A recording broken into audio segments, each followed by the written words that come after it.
The lights are off and away they go. Extremely loose. He's managed to hold on and they get. He missed the complete that. He's crazy. As I said, Freitas is on the grass on the infield before. He slides through. He tags Richard Eck.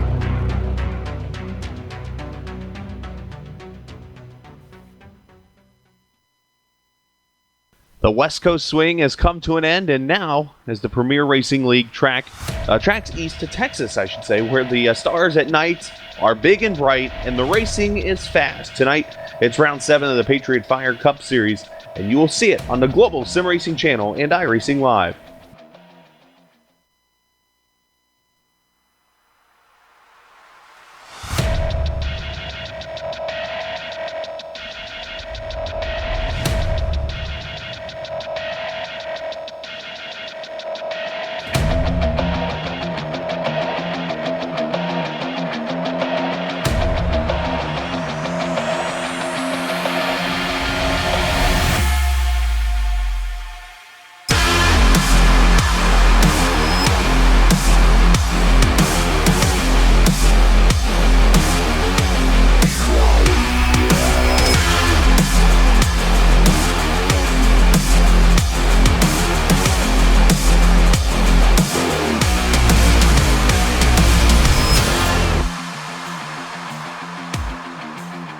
A track built back in 1997 that sits north of the Dallas-Fort Worth area, right off I-35. Welcome to the Texas Motor Speedway. Again, round 7 of the Patriot Fire Cup Series for the Premier Racing League. Welcome to the Lone Star 250. I'm Chris Scala, back from vacation. A special shout out to Adam Young, who did a great job last week in Vegas. Now joining me, the Texas Ranger himself, Sean Ambrose. I'm Jed Yaman. He's trying out some cowboy hats. And, of course, taking care of us backstage. And Dougie Beard is always manning the cameras. Now, Sean, this Texas Motor Speedway now, this weekend they're going to see a little bit different than what we're going to see, as it's been a little redone in real life. But we still get the old school Texas Motor Speedway. A lot of great racing, fast speeds, tight corners, bumps. This track has all the characters. Tell us about this speedway. Chris, the year is 2000. The month is April.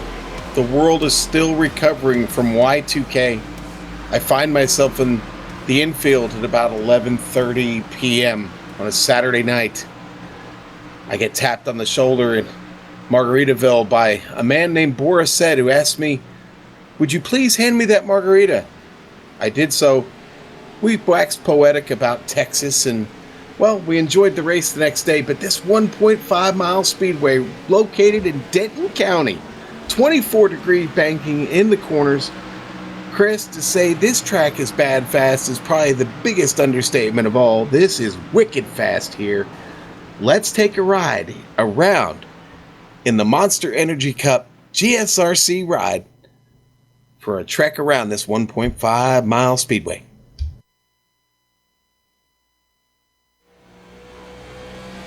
Hello everyone and welcome to the Global Sim Racing Channel. My name is Brian Yazik and today I'll be taking you for a spin around the Texas Motor Speedway in the GSRC Chevrolet SS. Texas is a blazingly fast 1.5 mile oval, sure to keep fans and drivers alike on the edge of their seats. Now, this new Sprint Cup Series car has the low downforce package, so off earlier than you're probably used to driving here around at Texas. Back onto the throttle, but don't get back onto it too quick because you plow the nose right through the middle of the corner. Watch that bump off of turn 2 that really gets the car upset. Back down into turn 3, again, lifting a little earlier than you're probably used to, using a little bit of brake even to let the nose set, back into the gas finally. Full throttle off of the corner, cutting through the dogleg, this time by. Once again, down into turn 1, letting the nose set, letting the car pick up, half throttle, you feel like you're off the throttle forever. Finally back onto it, minding a little bit of wheel spin off of turn 2 there. Then heading back into turn 3, same thing. Way off the throttle early, back down onto the brake, let the nose set, let the car find its way, because if you try to overdrive it, this car will snap around on you in a heartbeat. Through the dogleg, and that completes your track guide around the Texas Motor Speedway. Texas is going to be a handful for these drivers, sure to put on a good show for fans. So without further ado, enjoy the show. My name is Brian Yazik, and this is the Texas Motor Speedway. And that is a lap around this fast 1.5 mile oval. Chris has caught up with the owner the grand poobah of the Premier Racing League and the driver of the number 4 car, James Krahula. Chris, let's talk to James. The Grand Pumbaa. Does that mean he's like a Lion King? So Krahula Matata, can we say? James Krahula joining us. Thank you. In the booth here this evening. These jokes are so bad. That's why I was gone for a week. Anyways, so James, we're 7 races in. You've had 6 pretty phenomenal races on all different types of tracks, from Daytona to Homestead. You went out to Sonoma. We've been to Vegas, all the West Coast of California. Talk about the start so far of the season and some of the experiences you've had. Let's start on the owner side first. Well, the year's been great. There's always going to be headaches in anything like this. But those definitely the good outshines the bad, and we had a couple of rocky races and everything, and some bad things, but overall the series has been really good. Again, I can't thank DJ enough, and with Coastal Safety Auditors and Patriot Fire, American Pool Supply as well, coming on with the Truck Series, MP3 Designs making lots of cool logos for us as well, and helping out with our Pole Award. Overall, it's just been great. I get some great people helping me and stepping up this year too. We're having a vote right now, and a road course is almost winning on a schedule change we have to do later this year, and that would have never happened a year ago. So the guys are starting to like the crazy schedule and everything. We're adapting to the new Cup car well. The V8 Supercar Series has been fun. I could ask Amjad about that. He got a win in that. So it's been an absolute blast this year. And now with dirt coming out, we're not going to have just Eldora, but we're also going to have Volusia in the trucks as well. And we're going to have the prelude to the Dirt Derby, and we're inviting the Lionheart IndyCar Series and the Bootleg Racing League out to join us with that. And that'll be the night before our truck race at Eldora. So lots of fun stuff happening. It's been a very fun year. I have a weird feeling you might see Sean and I partake in that event also. Just note that somebody's got to finish last. So, anyways, but no, James, it's been fun to be a part of here on the boot side also. But let's talk about the formats of the race. Obviously, NASCAR's had their format out now this year. We've seen theirs. We've seen, obviously, the version here in the Premier Racing League. Talk about the things that you feel that you've liked about what's going on so far. Well, I love the 100% fuel. We've had so many different strategies, and it's been different. The one that's been winning the first few weeks, and they've all been close. And so I love the 100% fuel. That really brought a whole new dimension back to the league, and I'm really happy to have that. And the halfway bonus too also kind of throws a wrench in there too. Everyone thought that we were going to be wrecking to try and get to that position, but it's been very fun and definitely interesting. It's another dynamic you have to think about with the race. Well, it's been fun to watch, James, and we're going to cut you off so you can go qualify here in about a minute or so. But we wish you the best tonight in that number 4 car, and hopefully we'll get you back in that top 10. I know you've had a little struggle somewhat this year. Yeah, we're in the top 10 in points actually after last week, so we'll be good. I'm gonna go in there and race, and I'm gonna go party at the Real Texas Motor Speedway this weekend. Go watch some dirt tracking too.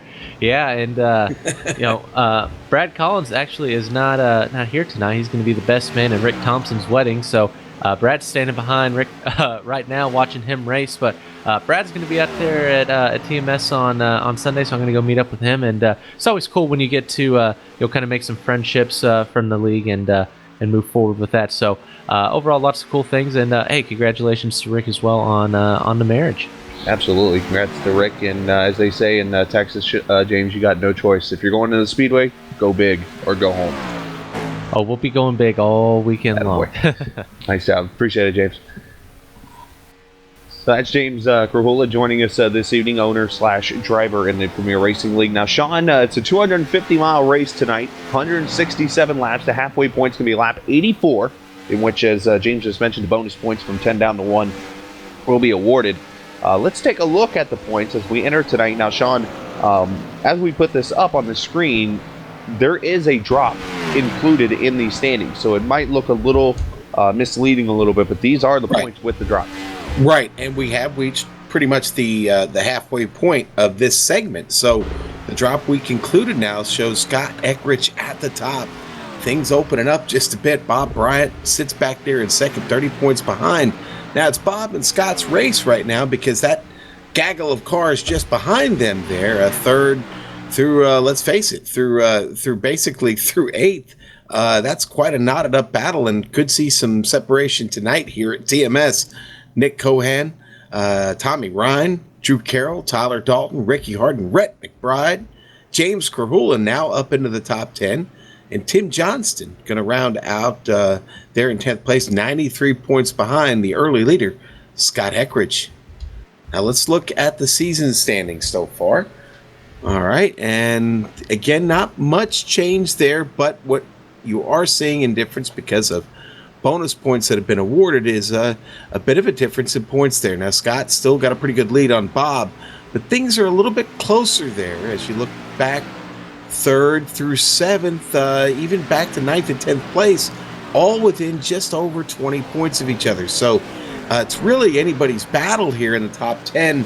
Still, we've reached the halfway point of this segment, but we've got a lot of racing in front of us, Chris, and those season standings, with that being so tight in the top 10, I think we're going to start really seeing a lot of movement soon in those overall standings as we approach the second segment and probably get a couple races into that. I agree, and I think tonight might be a good night for one of those drivers you mentioned, that little five-man window there from third to eighth of Drew Carroll, Nick Cohan to get into victory lane tonight to get their name on the board. As we've had two repeat winners already, Bob Bryant, and of course, I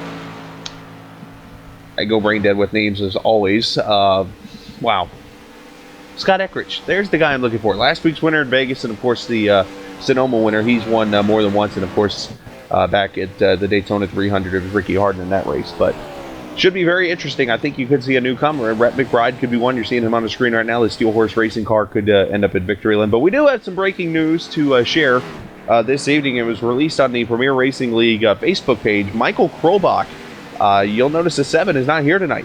He is sitting out at least this week, if not more races, due to the incidents he's been in as part of this season. He's been involved in a lot as he's not had a finish better than, I believe it was 14th earlier this season. But he saw a doctor and he suggested that Krobach sit out for a short time to recuperate from all the incidents he's been in. So you will not see the 7 tonight at Texas. Which, is a bummer because, we've been hoping that he would run better, but maybe that's what he needs, a couple weeks off, and maybe he'll get back on track. But right now it's time to see what the Lone Ranger's pick from the woodshed is. John, who are we going with tonight, buddy? Well, Chris, this afternoon we got down into the woodshed and, we talked about a lot of things today. Shout out to the memory of the great Don Rickles. Mr. Warmth passed on today, and was sad to see his passing. A big fan, certainly one of those people I really looked up to as a kid. As funny men went.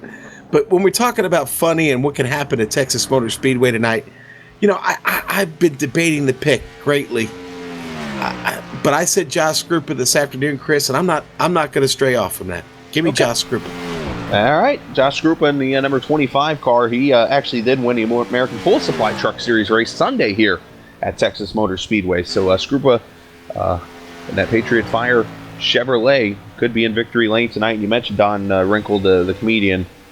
I didn't even realize this till like an hour ago that he played Mr. Potato Head in Toy Story. That totally fooled me. And then, of course, you and I could drop so many different lines that he's had as a comedian, but then we wouldn't be on the air next week. So right, true. There'll be no roast this evening. None. So we'll have to keep it away from that. But I'm surprised you didn't say Don Runkle Jr. No, it just kind of makes sense with Don Wrinkle. Anyways, it is rather ironic, is it not? So, but qualifying going on right now, and what do you know? Josh Scrupa right now is the pole sitter, 27.891. It's a little over 190 mile an hour, I believe, as you're watching Scott Eckrich go spin around there in turn 4. He's gone to the self-spinning class, apparently at Texas. Has got about 30 seconds left before they'll go into our driver meeting, and we'll be able to crown ourselves an MP3 Designs Pole Award winner. Bob Bryant right now second, about 2/100ths off. Jeff Ward, who was all but going to victory lane in the Sim Racing Apps Grand National Series race Tuesday night, but unfortunately, this crew didn't put enough fuel in the car, apparently, as he ran out coming towards the checkered flag. Bob Bryan ended up getting the win in that race. Yeah, Thomas George up there fourth. We've all been there. Uh-huh. Eckrich crossing the line. I believe he'll get the one lap here. You know, this car really, a real handful coming off the turns, Chris. You're carrying a lot of speed coming out, trying to get the power down, and that rear end doesn't always want to stick, does it?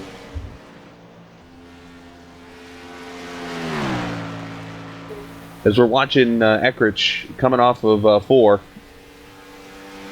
he's going to get this lap in 27.8. He's pole. Wow. 27.874. That is going to be your NP3 Designs Pole Award winner for tonight by Eckrich. So we'll go back and just watch this lap here in about 30 seconds here as Amjad gets the lap pulled up as he kind of surprised us with the last minute pole award over Skrupa. So we'll go back, and here's that lap by Scott Eckrich, the NP3 Designs Pole Award winner.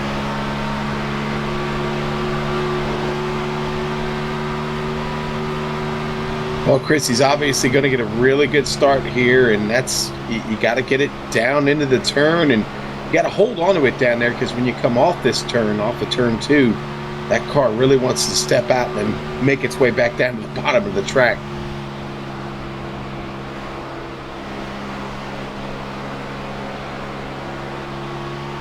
Good exit off here.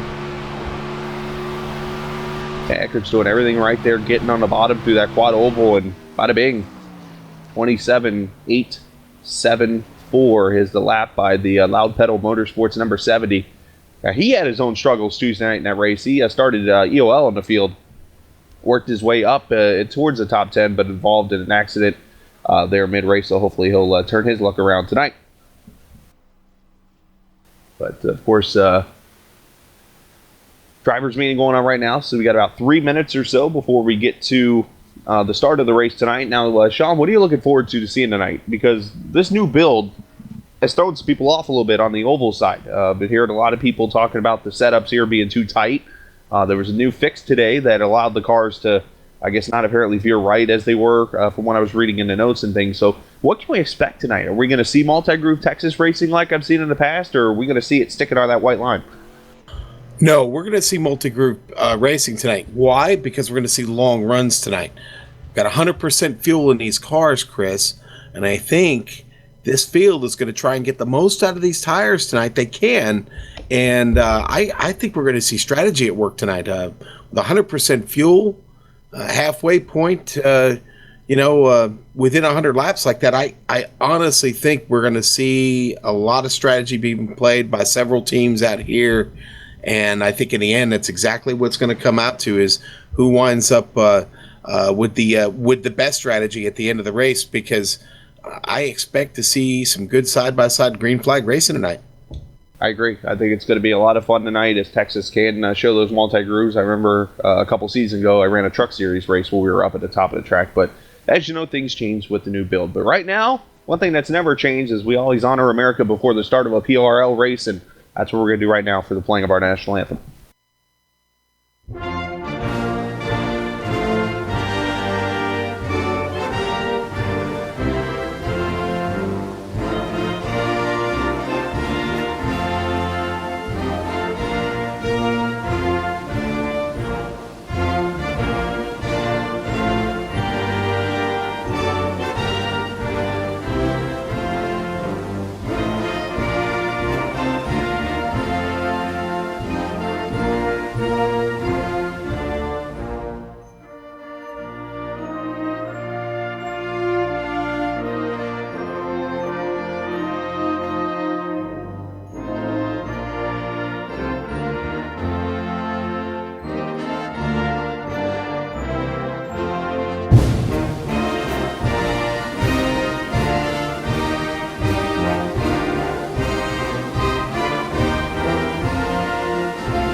Of course, the national anthem there as we get ready to race 167 laps tonight, 250 miles.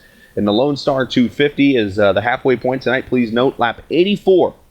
So when lap 84 gets here, whoever crosses that start-finish line you see on the screen first will get 10 bonus points all the way down to 1 when it is over with, as we got about 5 seconds or so before these cars get to grid. And with that said, Scott Eckrich will be the pole sitter tonight, the NP3 Designs Pole Award winner. He will start alongside the guy who we thought was going to be on the pole, and we're ready to give him the pole to the last second, Josh Skrupa. Then we go to row 2. Bob Bryant's going to start third tonight. Jeff Ward in fourth. Thomas George at 24, car on the inside of row number 3. Alongside him, Brian Yazik. Nick Cohan going to start seventh tonight. Tommy Ryan in eighth. Dan Murray going to start inside there, row number 5, the Daytona 300 winner from last season. Alongside the man who finished second last week, hoping to keep that momentum going tonight, Gregory McDougal. Tyler Dalton and Drew Carroll in row 6. Mr. Excitement there, and Tyler Dalton was fast in practice, so look for that 09 to get up there in the front. Row number 7, Rhett McBride. Alongside him, Brian Mellendorf, who finished second in the Grand National race Tuesday night. Row 8, Jonathan Cadell, Woodrow Mahan. Row number 9 there, Randy Yoakum, the 8 car, starting alongside Justin Rodden. All right, 19th place tonight going to be Reed Rundell, Tim Johnston in 20th. Looking outside your top 20, had 24 cars qualify, so you're seeing the last of these guys. Travis and Kristen alongside the Daytona 300 winner, Ricky Harden. All right, and then Devin Cannon and Mark Allen in there, row 12. Row number 13, James Krahula, the first not to qualify. He'll start alongside Rick Thompson. All right, 27th tonight going to be Matt Murphy, Rich Jetty in 28th. Oh, the old hashtag. Adam Littell, Mr. I'm Happy St. Louis Cardinals baseball is back, starting alongside Calvin Filarski. All right, and Joshua King, 31st tonight. Gerald Livingston, 32nd. In the final 3 starters tonight, Norman Peltier to 3rd, Don Runkle Jr., and John Wilco, 35 starters, going to take the grid as everybody's rolling out except for Nick Cohan. He finally gets his car going, as we'll get one pace lap around this 1.5 mile speedway. Very tricky track, Sean, that turn 2. I think the old famous Ken Squire would say, Calamity Corner. I think turn 2 is that corner. I've never seen anybody hit harder in a race car than Mike Skinner did there one year, Chris. Can't remember the year right now off the top of my head, but they heard him hit that wall all the way over in Dallas, and Dallas is a good hour ride away from there. Yeah, you definitely seen some hard wrecks here. You mentioned the Skinner one. Of course, you can't help but think of Michael McDowell 9 years ago. You can't help but think about Jeff Gordon a few years back when he blew a tire in turn 4. Of course, you think of IndyCar, you think of Kenny Breck flying into the fence right here as you're seeing him in turn 3. They've definitely had some crazy wrecks here at the Texas Motor Speedway, but nonetheless, we've also seen some pretty good racing here in Texas. We get ready for 167 laps, 250 miles. We come off of turn 4. Sean, pace car is going to turn left. I think we're ready to race, buddy. Let's boogie, baby. Let's do it now. Here we go. Eckrich on it. Gets a pretty good start, and that number 70 car in that inside line gets to rolling. Skrupa going to fall down there into second place and keep Bob Bryan from jumping him as their single file already first 6 spots back to turn 2. Ford at first car on the outside, everybody. So far, so good off the corner. And I say that a little too soon as caution is out. Oh, and it's trouble off of 2 with Adam Littell. Oh, Littell no. has a hard time keeping the car straight off of 2. Rick Thompson, Gerald Livingston involved also. Oh, wow, they get hooked? No, he didn't get hooked. I think what might have happened is that he maybe overcorrects here, Chris. The car starts to go around, and maybe he tried to catch it. And it's either that or a worst case, the net code I've seen in a while. One or the other. Wow. We're going to go on board here with Littell. See if we can get a better view of see what happened here. You see him going by Rick Thompson. Looks like that submission's up. Yeah, all of a sudden it veered right. That looks weird. Yeah, Adam just came on the radio and apologized, but I got to be honest with you. I think maybe the car started to, he felt it start to come around and may have just like I said, tried to correct and it didn't work out. We'll look at it again here. Let's see. Boy, it's hard to say. It really Well, yeah, is. you know what? You do see it. The view I'm watching here, I'm looking from the front straightaway. You can see his car come left before it goes right. Yeah. And that's what yeah. I initially saw. Yeah. Wow, Josh King with a heavy hit to the wall. Rich Jetty involved. There's at least 5 or 6 cars in that one. And that's exactly how tricky it is getting off a turn 2, Chris. Especially on cold tires. Okay, until you've got some heat in those tires and get a little wear on them, you're not going to find any grip up there at all. It's a very, very tough turn to get off of at speed, and of course, you're just in that hornet's nest with everybody there. A lot of cars on pit road here. Dan Murray, Brian Mellendorf, Randy Yoakum on pit road, McQuiston's on pit road, Ricky Harden, Daytona 300 winners on pit road. Also, Devin Cannon, Thompson, unfortunately a newlywed. Not a good way to start a fun weekend for him, but I'm sure this is nothing compared to what's coming up for him this weekend. Are you kidding me? His bride is probably just ecstatic that he just got wrecked. Are you kidding me? Wow. Well, I mean, come on. They probably have a lot of stuff to get done. I'm thinking, you know what? It's not that big a deal, but who knows? I'm just going to leave those comments alone. I'm not going to get the man in trouble. I've been married before. I know how these things work. I'm sure the bride is absolutely just joyful right now that she has him back if she needs him. But let's hope the damage was to a minimum and he can keep here running tonight and get those valuable points.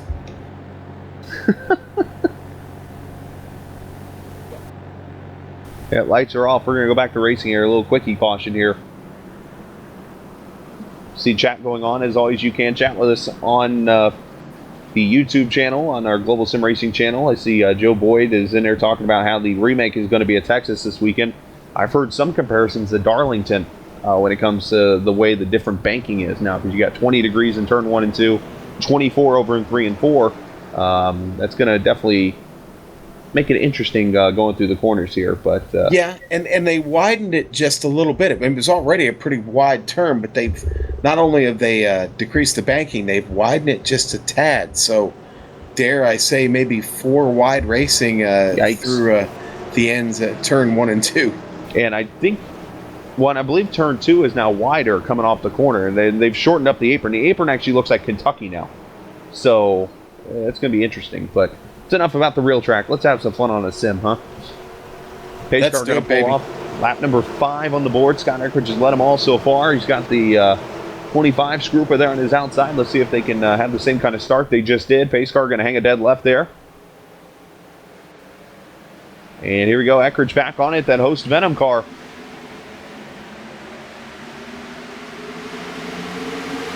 '24. And then outside of Thomas George. And then Bob Bryant there side by side. You got Yazik here with Nick Cohan, Tommy Ryan, all these guys off turn 2. And it tightens up one car. I think Mahan got the wall a little bit as they're 3 wide down to turn 3 McBride.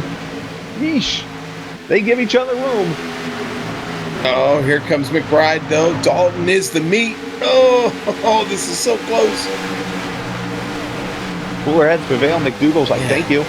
Yeah, definitely McDougal gets away from that mess, but boy, it's Tyler Dalton still wanting to roll the dice there up top. The car gets a little wiggle out of it, coming up at 2. You got that bump where that tunnel is there in 1 and 2. You're going to see the cars really hit there.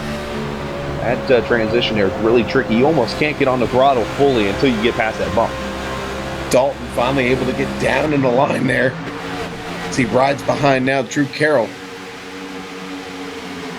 Speeds of 200 mile an hour. You saw 201 on Rhett McBride's car going into turn 1 here. So they are absolutely hauling the mail around this track. Boy, Drew Carroll, one of the early movers in this race. The 87 just got around Rhett McBride, and boy, he's closing up on McDougal really quick here. He's shown the ability to pass here early in that Ford. Going to look to the inside of McDougal here, heading to 1. Yeah, they're clipping the Apex Ford Fusion here. Looking inside, you mentioned the 1. McDougal and climbed to banking up. There's that bump right about there. And he's going to get that position pretty easily. It is early in the race. But everybody pretty much minding their P's and Q's. You're right on board with Carroll. Extra excitement. 9th position already. Started back in 12.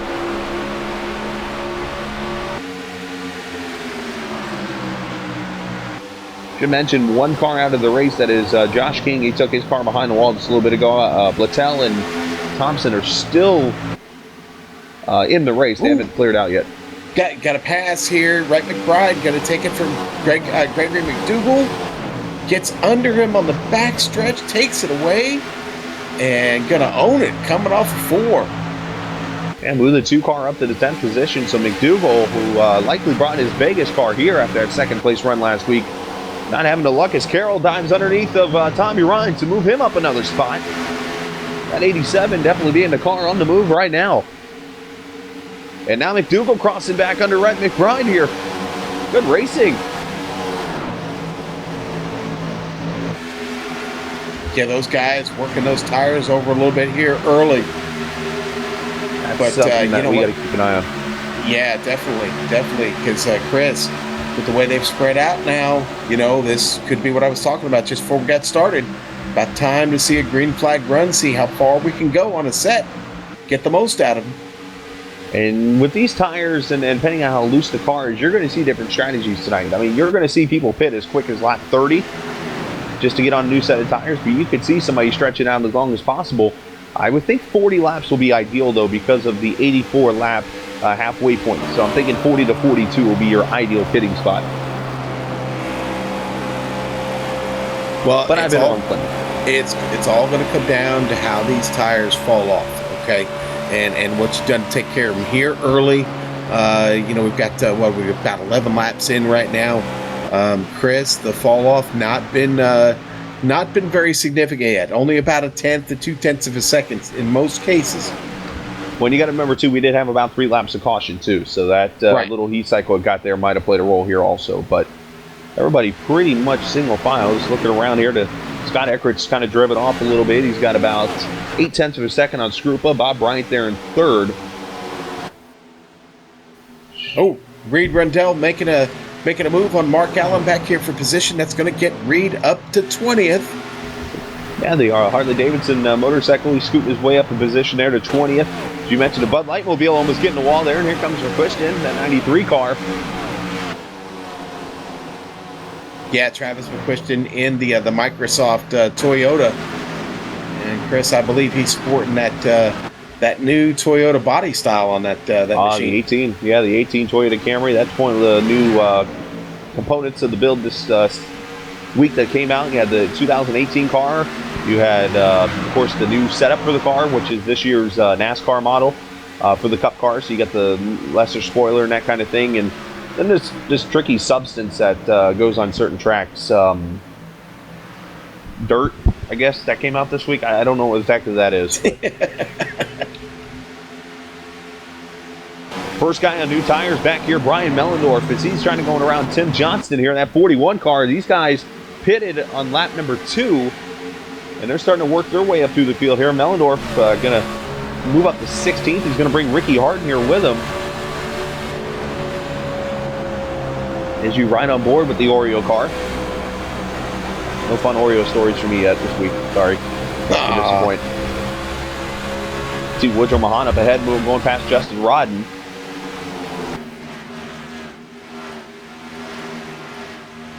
Everybody just kind of be impatient here, logging laps.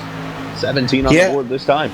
Boy, here we go, though. Thomas George, Nick Cohan. Cohan going to go ahead and look to the bottom here. Out of 2. Going to run up the track. Oh, boy. Took the nose right off of Thomas George there. You mean he peeled the can of Pepsi? Anyway, he peeled something off the front of that thing. I talked to Cohan before the race, and he did talk about how his team's getting things together, and he feels the victory coming in the very near future for that number 21 Toyota. So Cohan definitely getting his stuff together. And here comes Carroll. He slides up and makes contact with his teammate there, Jeff Ward. This is for 8th. Drew had to get out of it coming into turn 2. Yeah, and here comes Tommy Ryan. Watch out. Tommy looking to get that position back. Now, of course, with the less spoiler on the car, what that does is it takes away drag and allows more speed down the straightaways into the corner because there's nothing really holding the car back speed-wise when it comes to air and stuff. So that's what you're going to see on these cars, a little more speed down the straightaways, but you might not be able to handle as much in the corners. You're right on board with Tommy Ryan there. The pole sitter from the 300 earlier this year at Daytona. Ooh, Carroll almost smacked the wall. You saw it right in front of him. I wonder if that car's starting to fall off now. Been driving it awful hard for a long time, Chris. Almost 20 laps into the run. Still showing a little bit of fight back here, though. As you see, Tommy gets a little loose there, and now Drew Carroll going to try and take advantage of that heading into turn 3. Looking at the fastest lap last time by Brian Mellendorf, a 29.187, which is 4/10 slower than his fastest lap. I'm looking at your leaders, Scott Eckridge. 28.3 is his fastest lap. His last lap, a 29.5. So the tires have fallen off a full second, and we've been green here now for about 15 laps. Battle for second. Bob Bryant going to make the move underneath Skrupa. And he's going to do it clean. Absolutely. The Patriot Fire Car going to give him the spot, and the two guys who have been pretty much dominant this season. 1-2 in trouble on the track. It's Mark Allen coming off of turn 2. Yep, the Bud Light Mobile has been smashed. Uh-oh. Yeah, car just got loose. Got loose coming off. He gets off the turn, but as he gets trying to get the car straight, it steps out on him. He can't control it. And that's the problem with the car getting loose off the end of the exit right there, Chris, is it goes to the left there, and that inside wall it comes up so quick you can't stop the car in time to avoid hitting it. And it usually results in the type of damage you just saw. That car is done. And not only that, Sean, it's only been lap number 22, and what's for dinner? What's for dinner? Yeah, Mark Allen's got the barbecue going. Yeah, well, tonight I think our choices, since we're in Texas, will be baby back pork ribs. Okay. And a nice big brisket, brother. I'm good with that. Good with that as the car is going to come down pit road. All the leaders, everybody pitting. Oh, absolutely. Give me 4 fresh bolognas and a full tank of Sunoco fuel, baby. You wonder, now here's the thing though, you mentioned that, you wonder, will somebody fill their tank up? If their car's loose, tighten it up a little bit, don't fill the tank up. Race off pit road, Bryant gets the jump, he's got it, Bryant. And I think it's going to be Eckridge over Skrupa. Yeah, I don't think anybody went with that strategy, Chris, here, looking at the pit times. Looks like everybody played it pretty much straight up and down here. Well, I don't think you're going to necessarily see it in the pit time difference because you're still taking the 4 tires. So at this point, though, we're going to step away for a second. And as you know, we never go away fully. We'll go side by side on the Global Sim Racing channel.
The Lone Star 250, 25 laps into running, second caution of the day. And we should mention no lucky dog, but we're still going to bring him out anyways.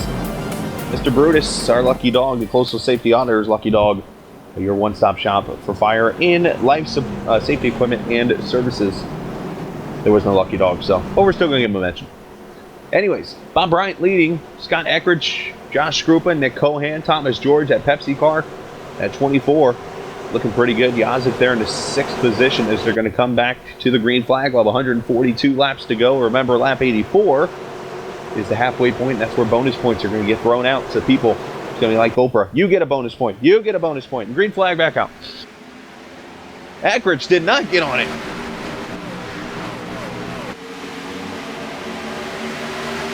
Going to fall back to at least 3rd. Cohan's going to get 4th. He's going to fall in the clutches of his teammate there, Brian Yazik.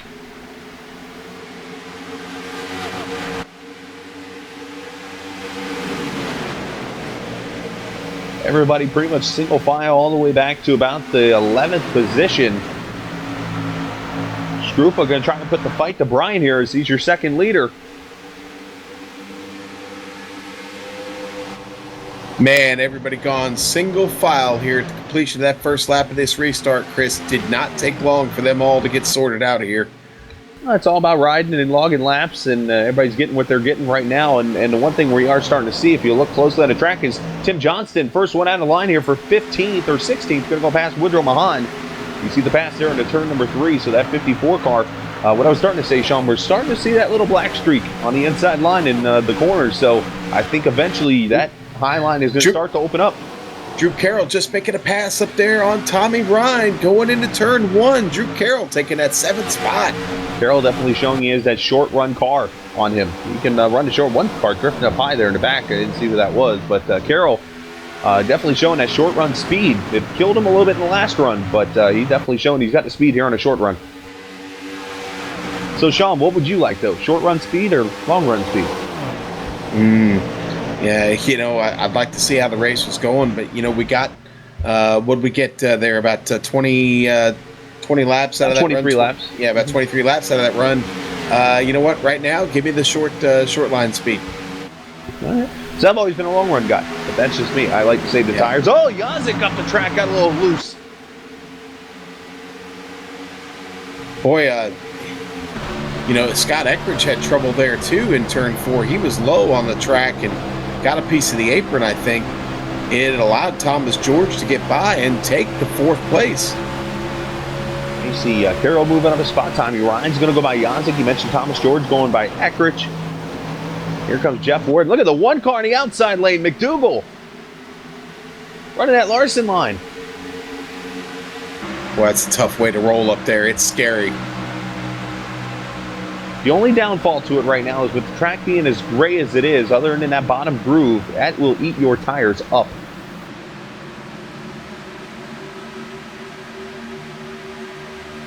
You see McDougal fighting that car to get it down in line. Dalton right behind him, locked in.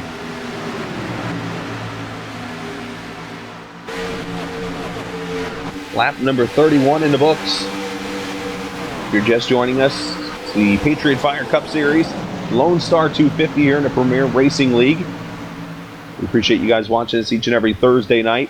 Of course, this is race number 7. Eckridge almost got the wall off too. I'm not sure if he kissed it or not.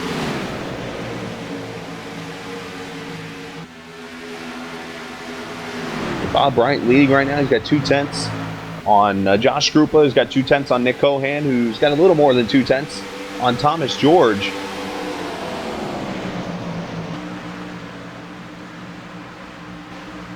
Boy, I see a lot of guys riding right now, Chris.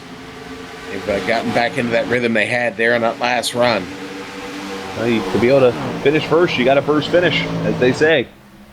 Yeah, you really do, and I think they've already figured out that taking care of the car is the better choice here. And what that does mean, I think when we get into around lap 74, 76, Chris, I think you're going to really start to see some boys competing for spots here up in the top 10. Yeah, especially trying to get those bonus points, as you saw in the NASCAR race last Sunday at Martinsville.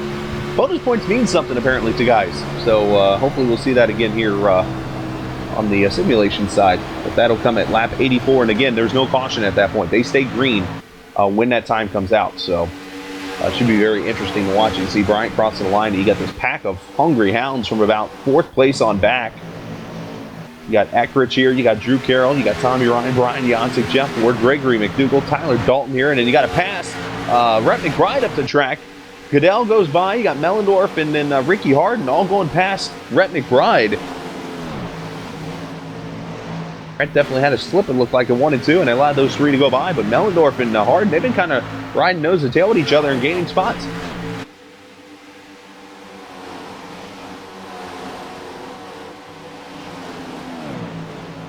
I think another car that had some trouble is the 27 of Justin Rodden. He's right now got a little battle going on with the 8, Randy Yoakum.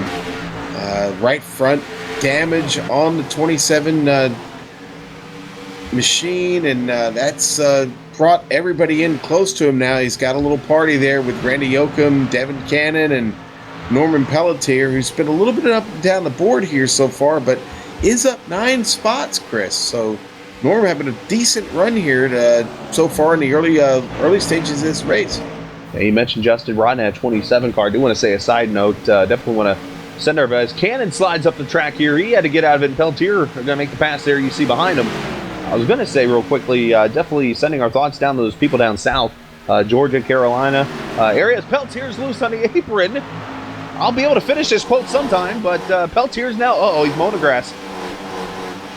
And he's coming back up in the track in front of everybody. Yikes! And with Eddie Gossage going to be sending him a bill tomorrow.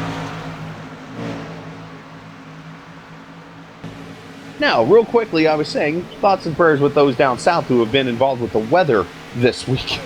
I'm done.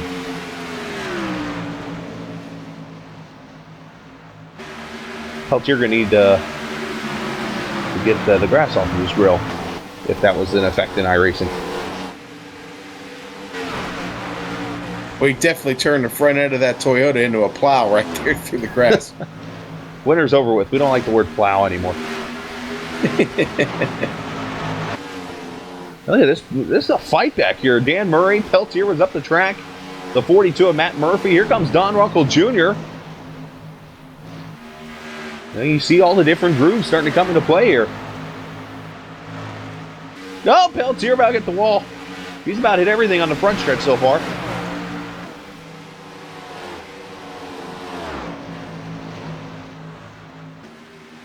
This is all back at the 26th position. Peltier loose again. He had to get out of it. Yeah, they're racing really hard back there, Chris. I don't know if it's racing harder or more just holding on for their lives. Hey, back up front, Tim Johnston taking the 14th spot from Ricky Harden. Those two had been battling for a while. Ricky having trouble with the handle on it as he gets off of 2. You see the battle right in front of them there. Tommy Ryan going to lose a spot to Jeff Ward for 9th. You mentioned the battle just behind there where you were with Tim Johnston. Now, I should mention, as caution is out, Fularski is gone around. Off of 2, Chris. It happens again. He was already high up in the group coming off of 2, and that car got right up to the wall. He slaps it. Tank slapper. You're going to see it on screen here. It's going to be out of 2, and he whips it, and of course it comes down across the track and into that inside wall there, and that's going to probably be the end of the race for him because the barbecue is lit in the Fularski pit stop. Now that's one barbecue you might not want to be a part of because he is sponsored by an oil. Anyways, but once again, no lucky dog. It looks like all the guys a lap down are off the track, so no Coastal Safety Auditors. Lucky Dog Awards. You watch Fularski there down the back straightaway. I'll go ahead and mention Coastal Safety Auditors, your one-stop shop for fire and life safety equipment and services. Brutus still hanging out in his cage. For right now, and here come the leaders to pit road. Let the feeding begin on pit road. You know, it's Chris, just about that same window again. Right here at lap 20, they all come peeling in. 20 laps on this set of tires and that last stop for fuel. Yeah, this is going to be interesting, though, because we're at lap 43. We are exactly 40 laps from halfway. So this is going to be the run to get to halfway, I think, unless we have another caution. 4 tires and fuel for everybody. Race off pit road. Bryant going to get it with ease. Skarupa, Cohen, Thomas George, and then there's Eckrich. Man, did you see Bob Bryant shoot out of there? I mean, it's like he got kicked by a mule on out of the pit box. Only in Texas does that happen. You could say he had a John Force burnout, maybe?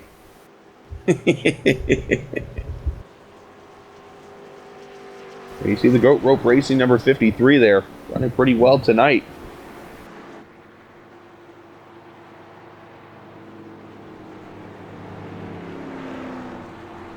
Tommy Ryan there in the ninth position is just going through the field here.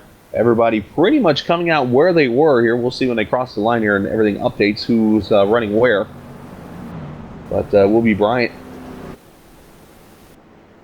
See the 77 coming off of pit road right now of Rich Jetty. He's had some damage from a previous incident.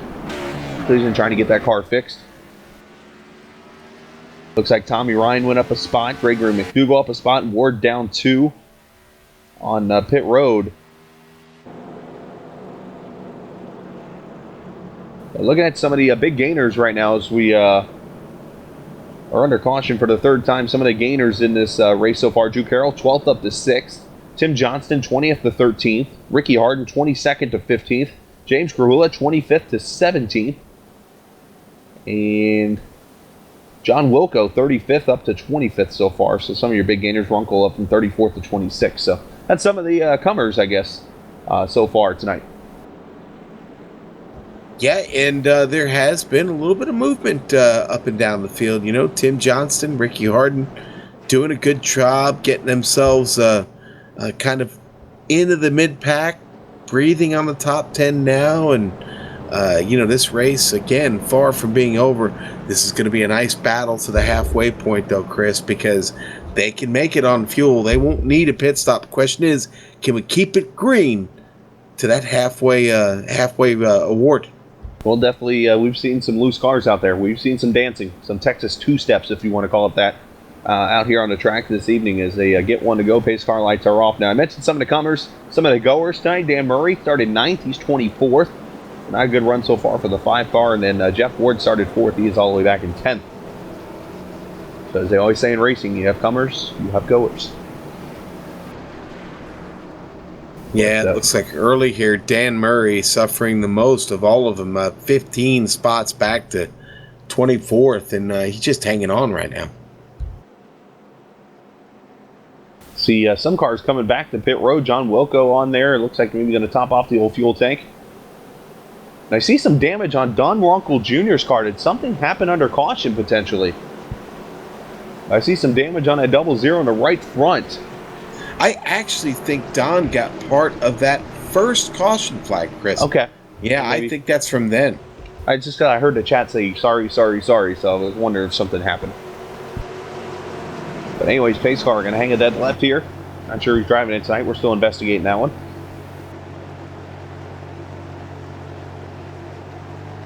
There goes the pace car. Bob Bryant going to take him to the green. Good start for him. Skrupa with a good start. Cohan on it. Top 5 just like that. Going to be single file. Oh, Eckrich tried to get his nose in there.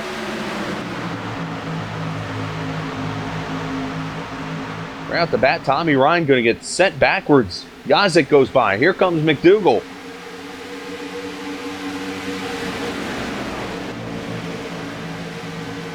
Wow. Ryan stuck up there up top. Can't find a friend. Finally gets one in Tyler Dalton. Lets him in. Cohen for second. Cohen, he said it earlier. He thought he had a shot tonight. He is definitely showing you. Do not mess with the Cohen.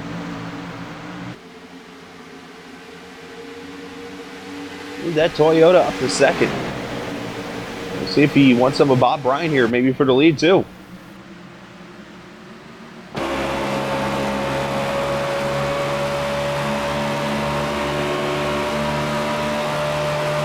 And let's see if Bryant's going to cooperate with Nick. I think you're going to see Bryant pull over here for Cohen, with him being as fast as he is. Bryant's going to pull down. Look at that. He's going to let Cohen just go right on by.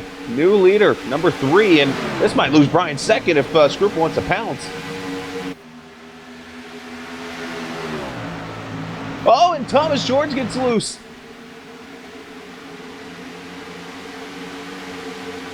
and gaggled up the cars.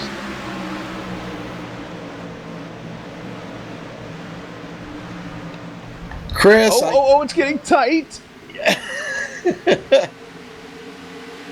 You were saying?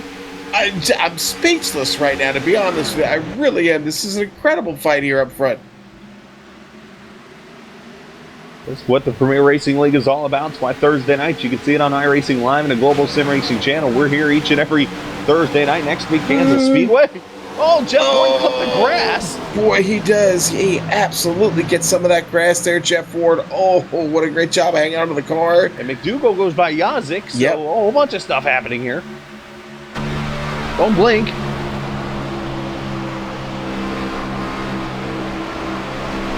Right on board with Ward. You mentioned earlier, Jeff Ward on his way to winning a Grand National race Tuesday night here at Texas. Ran out of gas coming out of turn 2, I believe it was. Bob Bryant won that race. And Josh Grupa won the American Full Supply Truck Series race here at Texas. So tonight looking for a third different winner. But as you see, the green doesn't fall far. Bryant and Grupa second and third.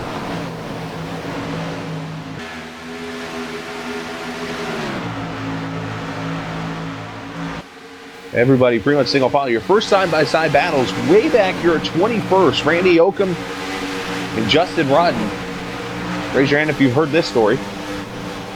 These two are side-by-side. Devin Cannon at 83. Thought about 3 wide. Ooh, here comes Devin. Got to get to the inside there. Got to wheel in. Ooh, both They of them almost getting make contact. Rodden is not having his WrestleMania moments. Fitting it was this week. He almost got bounced off the turnbuckle in the back stretch there. Ah, very nice. And up ahead here, Travis McQuiston under attack. Wet McBride going to try to get the 17th position. Meanwhile, Johnson had to check up, and here comes Harden. McBride loose off the turn. These cars are dancing with the no spoiler on it pretty much.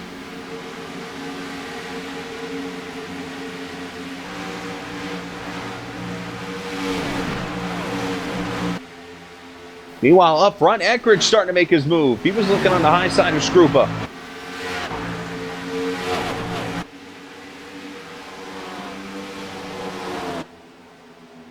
See how tricky turn 3 is. You got to let off that corner so early. It's like a sweeping corner there.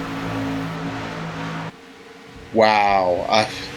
Chris, Rhett McBride just made a power move on Ricky Harden back in turn 3. Takes that spot away from him. That gets Rhett McBride up to 15th. I'll tell you what, they really almost had a big wreck there. Rhett got to be feeling a little lucky right now, and well, I'm thinking Ricky probably not very happy. But the next victim ahead is Tim Johnston, and Rhett is on the attack.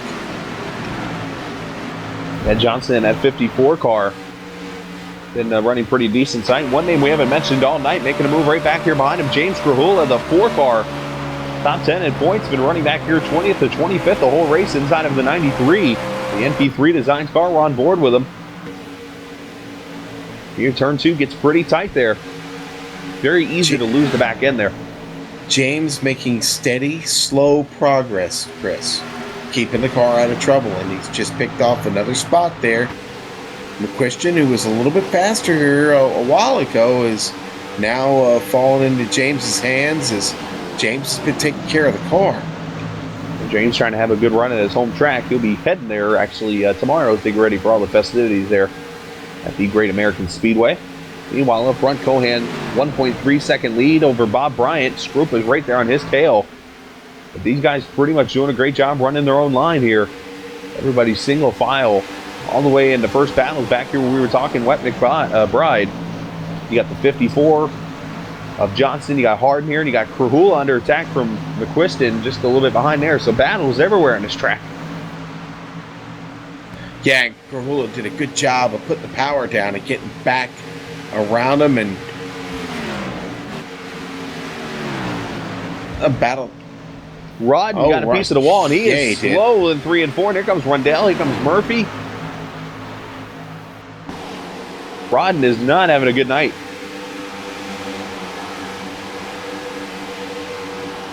Rodden feeling like he's in a steel cage match, and unfortunately getting thrown up against the fence a lot. The cage.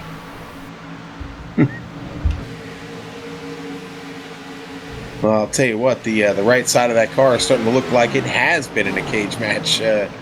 He's going to have to take a little bit better care of that, but he's done a good job at recovering right here as he's been able to keep Matt Murphy, Reed Rundell, and Gerald Livingston behind him. Oh, who's in the grass? Is that... I think that we saw Drew Carroll going by there at the bottom of the screen through the grass, guys. Somebody went through the grass. Somebody's getting a bill from Gossage. Oh, you know what? I think it was Norm. I think it was Norm Pelletier, actually. Oh, Carroll's loose off 4. Maybe we almost looked in advance. He almost went to the grass. But Thomas George going to go to his inside here. Carroll had to hold on to her.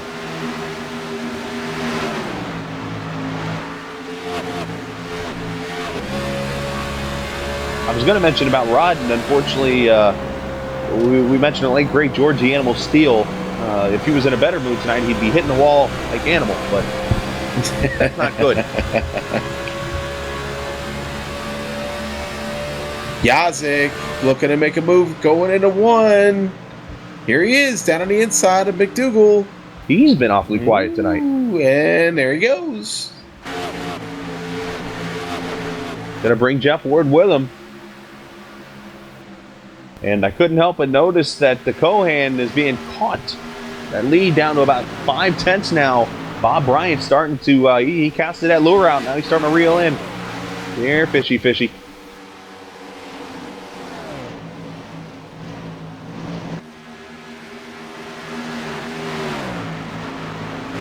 Hey, what? You mentioned it just a second ago here. We're going to keep our eye on the lead here, but I want to look back at Travis McQuiston. He's gone by Rhett McBride now for the 18th position as Woodrow Mahan knocks the wall down almost off of 2.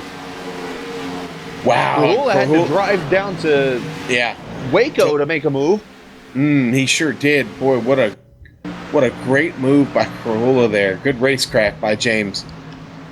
You're going to see him here. Well, you'll see Woodrow up there in the 12. That's the blue car, white numbers, and he's going to just slap it. Man, good job by Rahula. That was just a little crush.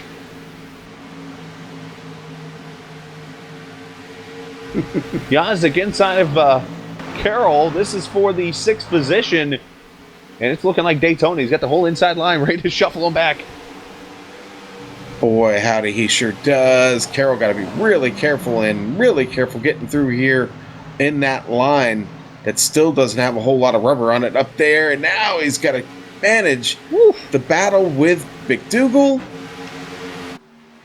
And for the lead, Bob Bryant is there. He let Cohan go. Pretty much saying, I'll see you in a little bit. And we're just a little less than 20 laps from the halfway point. 65 laps in the book, so we're about 20 laps into this run.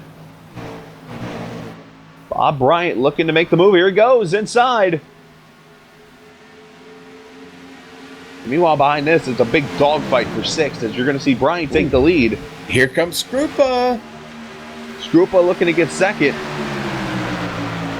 See if he can make the move. If not, we're going to look back here as this mess of cars, Tyler Dalton with Mellendorf and all these guys back here, they were just side by side, almost 3 wide. Just to note back there, as you see Skrupa. Oh, Cohan gets loose. He's saving it. Yikes. Right in front of Skrupa. Oh, my. We're going to go on board with Josh Skrupa. And when I say on board, in his front seat. Or just above. But watch this, folks.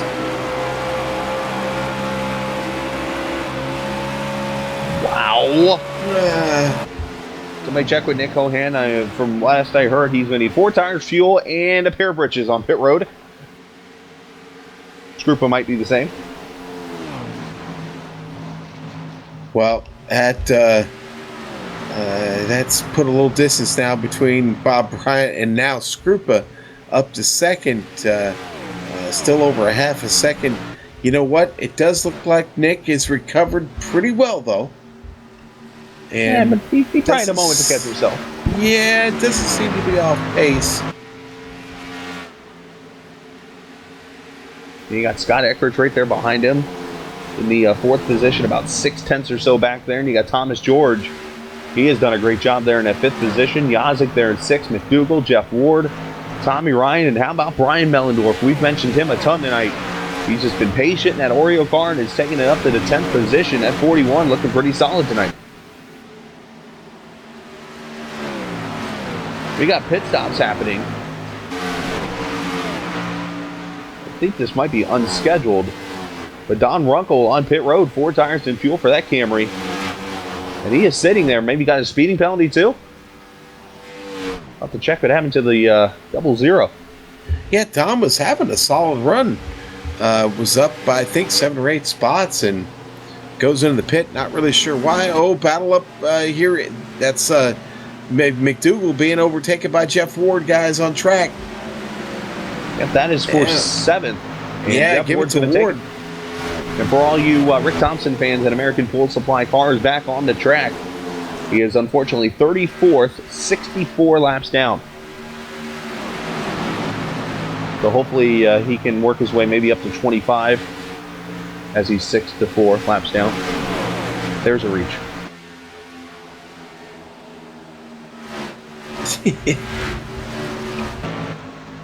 I have a feeling every time I say a bad joke, Sean, you probably smack your head over there before you say something, don't you? It's just say it's carefully thought out, Chris. Good, because I don't carefully think, I just say it. Yeah, I don't want to make the bad joke. Oh, I got that covered, Worse. don't worry. Okay. Oh, this is fun now. Listen, they have now extended these cars longer than we've seen yet, Chris. This is the 30-lap run now since that last pit stop. Don Ruckle coming off pit road, just mentioned. We've really seen things spread out here on track, and well, you look at the times, it does look like it's been about 2 seconds almost here, 30 laps into the run. Yeah, and we're about 10 laps from the halfway point here, so 10 laps before the bonus points come out. Now, this is where it's going to get interesting, because what if that yellow thingy comes out? That really could make things tricky coming up into this next run. Boy, yeah, do you stay out on the track, get that position, use everybody coming? It's, yeah, hard to say. There may even be some tomfoolery going on as they make that final decision to come in if we fall into that situation. Drew Carroll going for the 11th position underneath Tyler Dalton. You see it on your screen. Haviland Chevrolet there on the outside of the clipping the Apex Ford. You see, oh, Drew Carroll, hold on, my friend. Oh, boy. Wow. Slippery one wet. And he's surprised that was off turn 2. Hey, Ricky Hart. One car off the pace here, Woodrow Mahan. Tommy Ryan up ahead, getting the position away from Gregory McDougall. That gets Ryan up to 9th. And here comes Mellendorf. Looking for 6.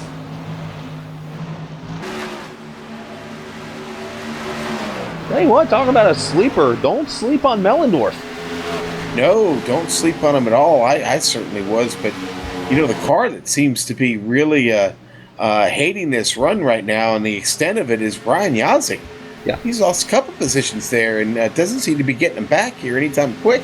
Yeah, he's already lost 2 spots that last lap. He's back to the 8th position. By the way, Sean, you want to guess who the fastest lap was that time? Ooh, boy, that Brian Mellendorf, maybe? Okay, I'll give it to you. Brian Mellendorf. That car is on the move, man. Oreo, you know what? It might be time for a little bit of milk. Chocolate? Absolutely. Attaboy. Battle for 3rd. Eckrich has caught the 21 of Cohan. Your point leader, last week's winner at Vegas, moves it up about a half groove there. Right on the back bumper there of Cohan.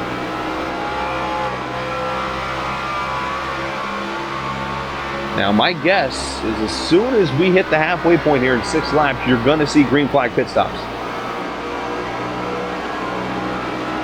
I think that's a pretty good bet. Yeah. Now, if you're outside the top 10, let's go to somebody like Drew Carroll right now in 12th, who's about a second or so back from 10th. Tim Johnston, Ricky Harden, these guys back here. Do you go ahead and say, you know what? I'm pitting now, to try to get track position later because you're already past 30 laps in a run. You know you're not going to get to the top 10. That could be a strategy at play for sure, but what you risk... Oh, whoa. One car just got loose there. Jonathan Goodell was holding on. Continue. I'm just going to say what you risk is the remainder of this race going green, and it getting off cycle like that may ultimately not be the best choice. Well, I don't see a big difference because you would pit at lap 80, and if you turn it into a 40-lap run, you pit at 120, and then you go 47 to the finish. I mean, I see it could be hit or miss. Boy, you know what? I was just watching Drew Carroll, and Carroll is sitting back here in 12th place, but the car is really wicked off the turns right now, and he's got coming across the line here, 38, working lap 38 on this run, and that Ford doesn't seem to be performing very well right now. And Drew Carroll having a struggle there, and you see that back end just swinging around everywhere. Tim Johnson's like, dude, please hold it together. Meanwhile, McDougall underneath Tommy Ryan. This is for the 9th position. McDougall continuing his good run. We are now 3 laps from halfway. Bob Bryant on his way to potentially getting another bonus point as Woodrow Mahan is taking his 12 car behind the wall, so he'll be the 3rd one out behind Mark Allen and Josh King.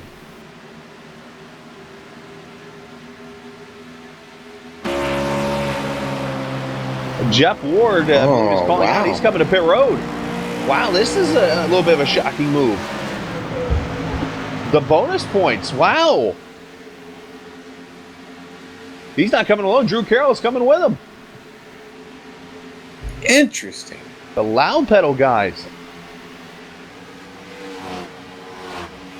Well, Chris, what you suspected is happening, and guys just outside of that top 10 decided to go ahead and bring it in. Jeff Ward was 7th, though, I believe.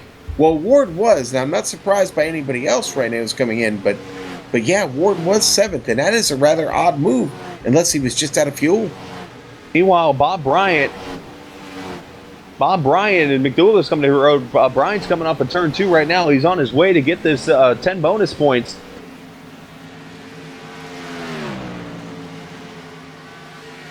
And it almost makes you wonder, are these guys, are they counting correctly tonight, Chris? You wonder if they're just calculating to the finish potential is what they're probably doing. There's Brian crossing the line, lap 84. He'll get 10 bonus points.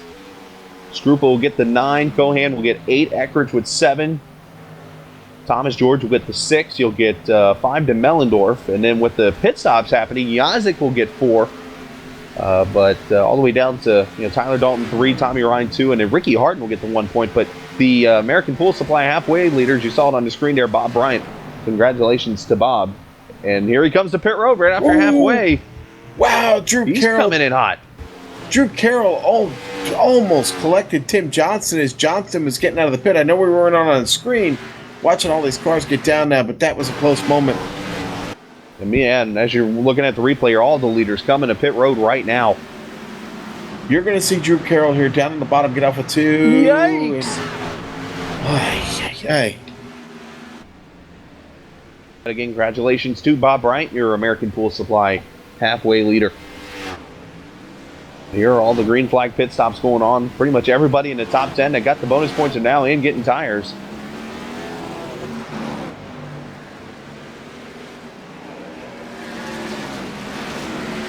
And we'll see where this cycles around to.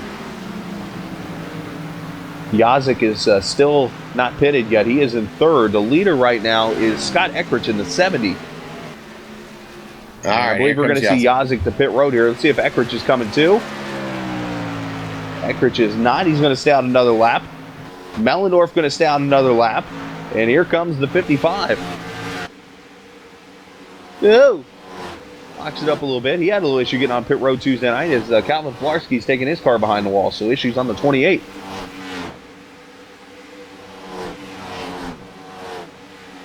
Now, Chris, you know what I am starting to see on track as they get through turn 1 and 2? I am seeing that line start to change. It's getting wider, Chris. Yeah, that's what makes this racing fun here, Texas. That line getting wider and wider. Yazik 4 tires at fuel, but that black down there in that bottom, it becomes slick. So that allows that other group to come open. And that's where we're going to see this racing really come into play as Yazik comes off pit road. Still waiting on Eckrich, still waiting on Mellendorf, Jonathan Goodell to come to pit road. Rhett McBride. I think they're the last 4 yet to pit. They're banking on that yellow hanky coming out. Boy, that's such a long bet, though, Chris. Well, here's why it's a long bet. Oh, boy, maybe not. There's a mess. Almost Eckrich makes contact with Randy Yoakum. And he almost gets into the side of Livingston. Wow. Jonathan Goodell on pit road in the 11. I was going to say the main reason you won't see a caution is because, remember, the caution works with James Grahula. He pitted, so we know it's not coming. All jokes aside. Reed Rundell also on pit road. John Wilco in. 4 tires and fuel, and there goes Goodell. And, man, Scott Eckrich still trying to recover from that car. Obviously he hasn't pitted yet. He needs to. He's not going to do it here. He's going to keep going. But, man, they just started flying by him. And, I know the car is at the end of its run, but that had to spook him there just a little bit, Chris. Well, Livingston sliding up the track, caught the apron a little bit. I was just looking at times here. Last time by, Bob Bryant, a 28.739. Eckrich, a 39.54. So he's losing 2 seconds a lap. But on the plus side, when he pits, he's going to have fresher tires than the others.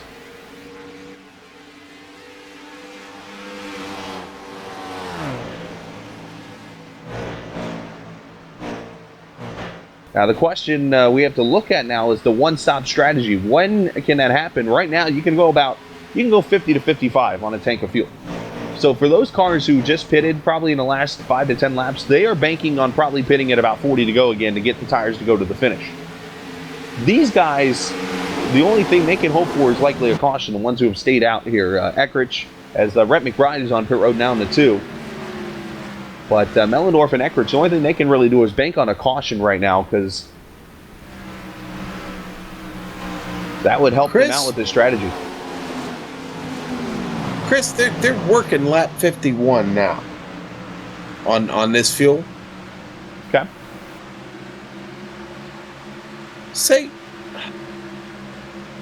Well, I don't know, man. I tell you, they could push this. Sean, I know we live about 6 hours apart in upstate New York to Long Island, but I can smell your head smoking from here. Simmer down, buddy. You're overthinking.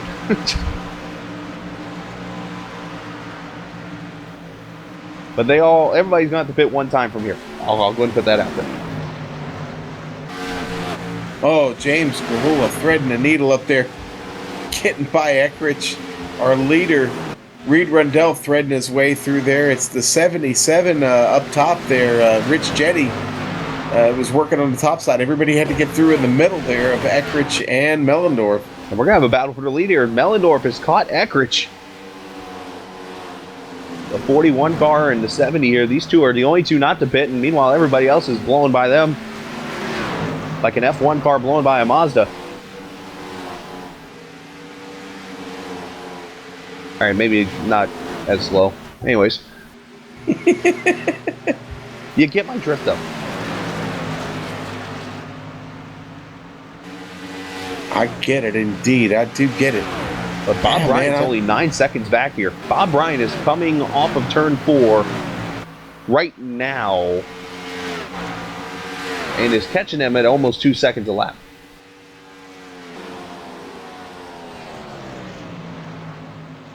Now, I'm not going to question the strategy. There's a reason why Eckrich is the most winningest driver in PRL, plus has a championship. Hey, man, sometimes you gamble, it works out, and sometimes you gamble and it doesn't.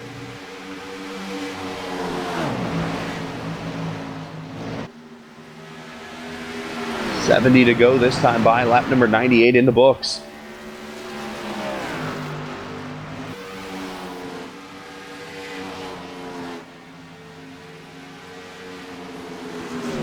The lead now back to Bob Bryant, 6.9 seconds, so he is still catching him really quickly, and Mellendorf is on the back bumper of Eckrich. Okay, but here we're going to go back to fourth. Jeff Ward, he has fallen into the hands of Josh Grupa and Nick Cohan. They have gotten there, reeled him in, and getting ready to make the move coming off of 4. It's Grupa. Now here you got about 3 lap separation on tires. His caution is out. Oh my! It's Eckrich. Eckrich brings it out. Wow. Ooh, and he got clipped. Someone clipped him going by there. Now it's one thing to want a caution, but it's another to beat a caution. Oh my! And Brian Mellendorf made it through there. Rodden gets a piece of it. Yeah, it was Justin Rodden that got him coming by, and tough break for Rodden.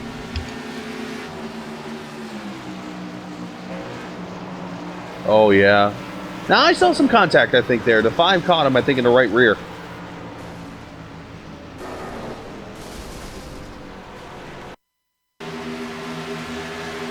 Yeah, we're gonna go on board with Justin Rodden here, and you're gonna see what happens to him. He's innocent bystander in all this, unfortunately. You see him all there on the track by himself. Nobody really in front of him comes into the picture until he gets to the backstretch, and then it's nowhere to go. Ouch! Ouch! Yeah. And that's pretty heavy damage on that. Well. So if you're over in the Loud Pedal Motorsports team speak right now, parental discretion probably advised. But caution number 4 on the track here, right at lap number 100. Jonathan Cadell is going to get the wave around. That's going to put, so I'm going through the math here, 17 cars on the lead lap, and we got pit stops here. Before we put him out, we'll get the pit stops done here real quickly. As everybody on pit road, 4 tires and fuel. The big winner, definitely Mellendorf here, as he caught the break and going to get his 4 tires and fuel and should win this race off pit road pretty easily. And you see him there, the Oreo car. 58 laps on fuel and tires that run. Pretty impressive. Pretty impressive. Yes, sir. But here you had 67 to go, so you're still a little bit outside the window. But let's mention Jonathan Cadell. Put him out. The Coastal Safety Honors Lucky Dog Award. There's Brutus right there making his first appearance of the night. Your one-stop shop for fire and life safety equipment and services, Coastal Safety Auditors. We're going to step away. We're going to go side by side here on the Global Sim Racing Channel as we are at lap 100 here in the Lone Star 250.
And back at the Texas Motor Speedway, the bald and the beard with you. As we have 102 laps in the books, we will go green. If I do the math correctly, 64 laps to go. And we looked at Mellendorf. He went 58 laps on a tank of fuel. And I'm looking down the list here, and I didn't see anybody really coming to top off. So it looks like everybody's still looking at either one more caution or one more stop. But Brian Mellendorf, who was the leader at the caution, had not stopped in his green flag stop. He is the leader. Bob Bryant second. Jeff Ward, who pitted before the bonus points were given away and actually gained some position out of it, he is third. Nick Cohan and Thomas George, your top five. As we wrap up caution number 4, Mellendorf on it, and back to racing we are.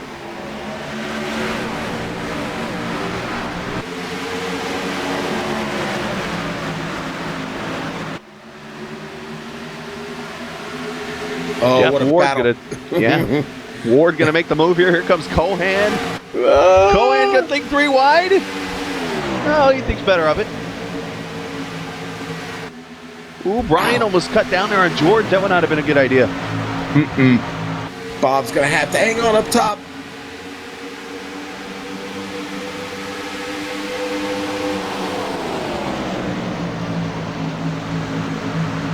So Brian could have fallen all the way back to the 5th position, and there's Scrupa. It seems like them two have been hooked together all night. They have. Drew Carroll, Gregory McDougall. Did I say Drew Carroll in 7th? Wow.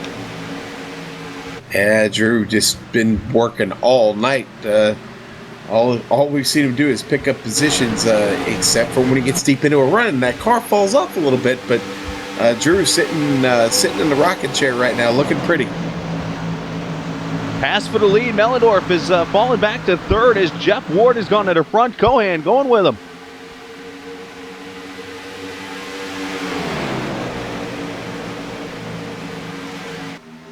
So that is lead change number 6, I believe, of the evening, if I do my math right. Thomas George looking to the bottom. Mellendorf is one of those guys. He's going to save his tires. He's that long run guy that we talked about earlier, Sean. Short run, long run. Mellendorf's the long run guy. He's like, you guys go on ahead. I'll see you later. Oh, here comes Bob Bryant. Right up on his tail. Coming out of 2. Ooh, Bob. Gonna make the move. Yeah, gonna slingshot him, come down the back stretch and get under him here in 3. Gonna bring Scrupa right along with him. Here comes Drew Carroll. Ole. Beep, beep, beep. What we're hearing for now. We'll watch Mellendorf be back later, as he was one of the faster cars in that long run earlier. McDougall, though, has got Tyler Dalton all over him. At 08 Haviland Chevrolet. Here comes Yazik. Here comes Tim Johnston. Yazik going to drive underneath Dalton.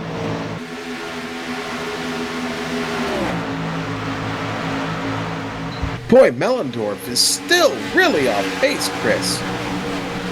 I think this is all planned as Scott Eckrich is taking his car behind the wall, so the point leader going to finish likely around the 30th position or so.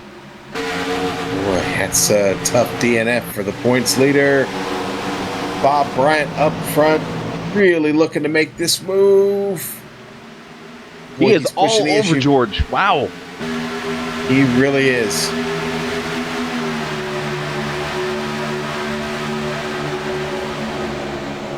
Meanwhile, back behind him, Yazik in another position, going by the 1 of McDougall. Here comes Dalton.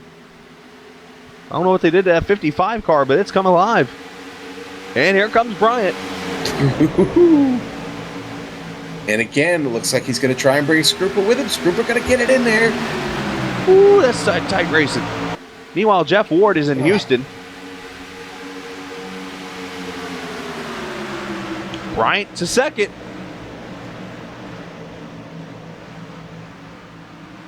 And once again, Scrupa's finishing him. Or following him, I should say. Scrupa's like, dude, you just clear the air, I'll follow.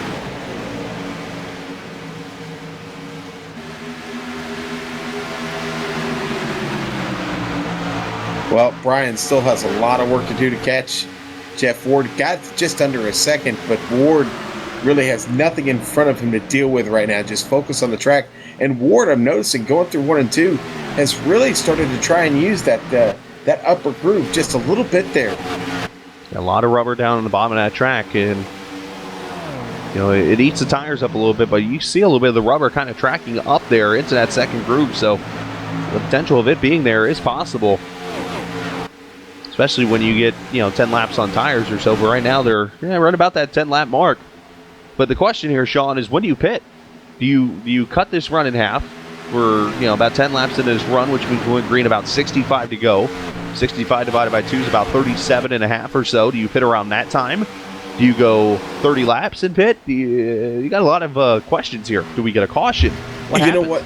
If I'm Jeff Ward, okay, and I get into the window that I know I can make it, what I probably do is I start to think about heading to the pit when these guys reel me in. If they can reel me in. If they don't reel me in anytime soon, I'll maybe wait until I got about 30 to go, maybe 25 to go to take that pit stop.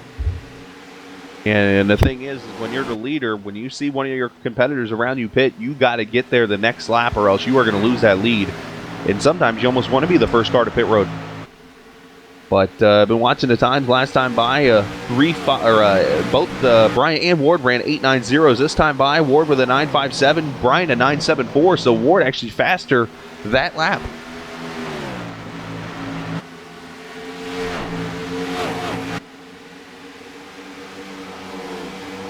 Scrupa there in the third position. Cohan there in fourth. And you got this fight for fifth. Thomas George in the 24.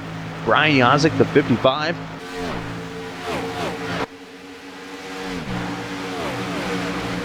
Yazik just trying to get that run.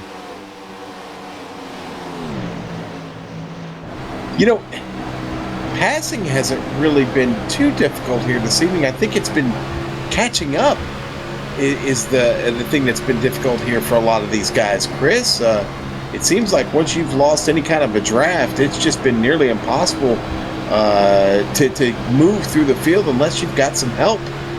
Well, what's probably happening is you get out there in the open air and stuff, you're probably getting a little bit of a looser race car. When you get in the draft, remember, you got Aaron not getting all the way on the nose. As you see, Carroll going to go 2 for 1. He got past McDougall. Now he's going after Yazik. Oh, they're so close to up to there, and Carroll's got to get out of it to save the car. Do not want teammates taking each other out. Alpedal Motorsports, that would not have been good for them. But we were saying, though, is this draft probably helps tighten your car up a little bit when you're behind another car, so you're able to drive it a little harder, though it eats your tires up. So if you look at like Jeff Ward, his car is probably a little more free as you drive on board with McDougall.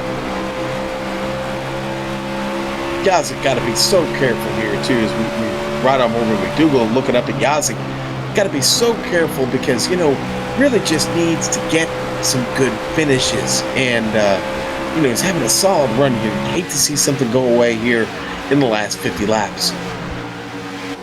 Yeah, Yazik doing a great job. You see that yellow bumper. He is a rookie in this series, by the way, because he is was up here where I'm sitting just last season. But now he's down there on the field there in the Patriot Fire Cup Series and looking to get that win, that first win in this series. He's got a good chance tonight, though, running in the 7th position. If he gets a couple breaks, you never know. All right, Chris. Now, Bob Bryant is starting to reel in our leader. Got it down to about 0.3 of a second. And we know what they say about catching him. Yes, we do. Getting there is one thing. You don't want to have to try and milk that rooster, though. We know Soup is watching us tonight, probably. He's watching. Getting ready for his Lionheart series coming up here after this race. You can go watch them, by the way, 2-1-2. But he's probably listening, and I was waiting for that line to come out. But passing him is one thing. Catching him is one thing. Passing him is another. I got it backwards. It happens. Well, Bob's definitely reeled him in. It's a good battle on the screen now. Bob almost looked like he was going to make a run on him going into 3, but doesn't do it there. But he has gotten really, really close. They're going to come down through the dogleg one of us here. got the wall. Oh, some contact. Yikes. Uh-huh. And Bob is making the pass for the lead and wiping his brow at the same time.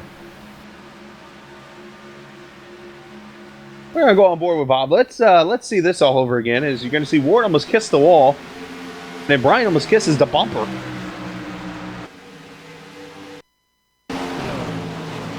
Let's try it one more again.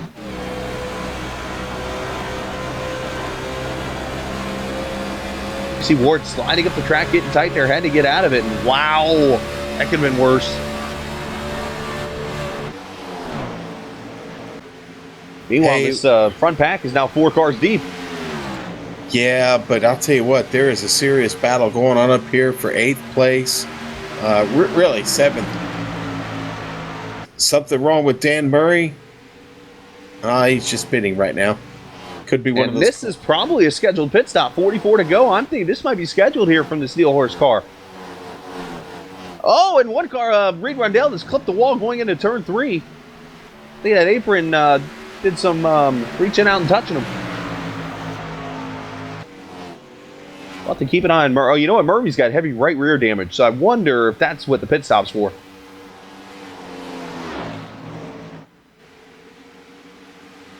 Meanwhile, for second, Scrupa to the inside of Ward.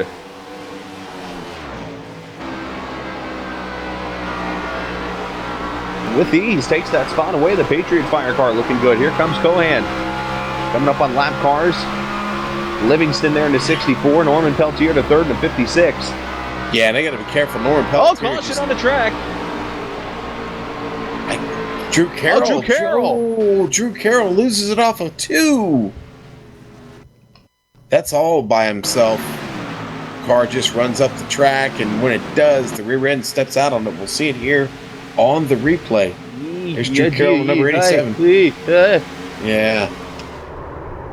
Boy, he keeps it off that wall. Still has some right side damage on the car. I don't think that's what the clipping stands for on his car. You're going to see him come off of turn 2 here. Back end's going to D, and then a die, and then a do.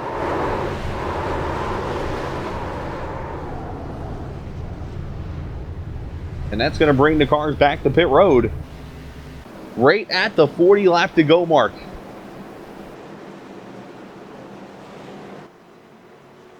Strategy, my friends. Strategy. I want to say this could be the last stop of the night. I'm hearing over chat that apparently the screen went out on Drew Carroll.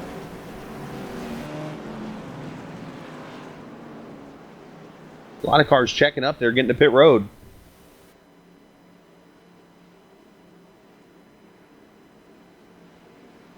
This could be the money stop, as they say in racing. Boy, I really think it is, Chris. This is a big one here. Oh, and look, 3 cars overshot their pit stall. The top 3 did. Scrupa, Bryant, and Ward all overshot their pit stall. And somehow, Yazik is over the line in pitting. How not to do a pit stop 101. And look at that. Cohen's going to win the race off pit road, George. I think McDougall might be 3rd.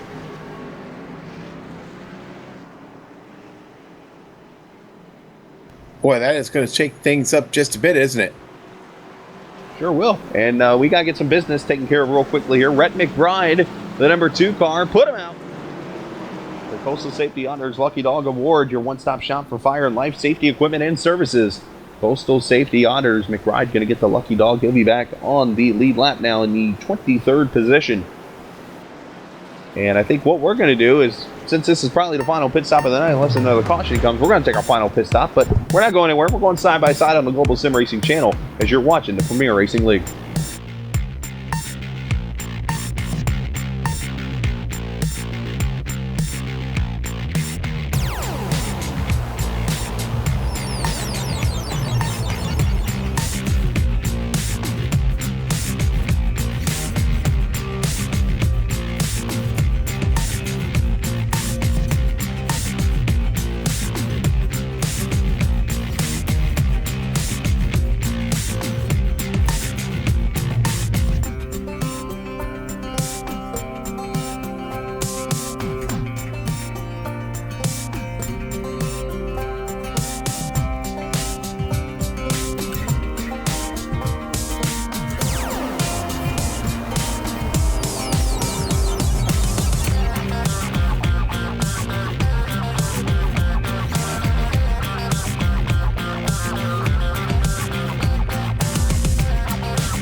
38 laps to go this time by as we'll get the green flag is the Lone Star 250, the Patriot Fire Cup Series, race number 8 of the season.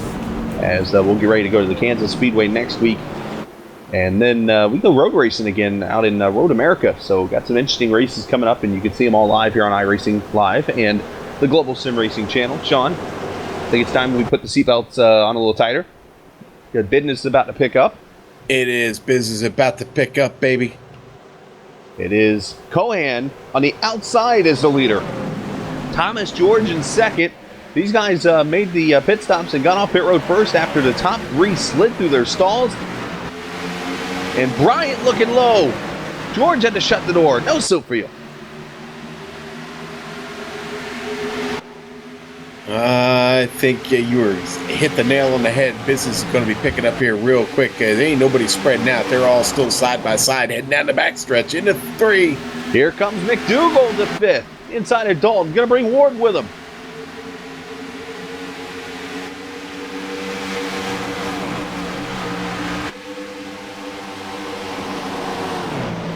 New build. Got the new cars out here tonight. The new Toyotas are out here. So it's time to put the buckle down here and see how these cars are going to roll. Tell you what, another guy who suffered on that pit stop, Brian Yazik, restarted in the 11th position. He is all the way back and has to gain a lot of positions. He was almost top 5.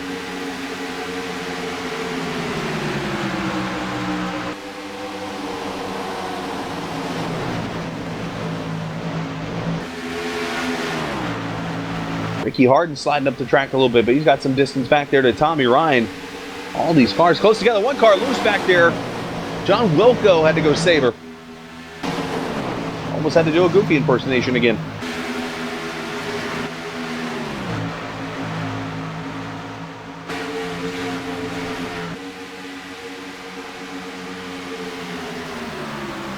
Did Tommy Ryan just kiss the wall going into 1 there? I'm trying to see. His car looks clean. Looks like he's all good. He just got really hot. Yazik loose. And here comes Cadell. We haven't mentioned his name all night almost. Boy, big trouble there for Yazik. He really lucky to hang on to it.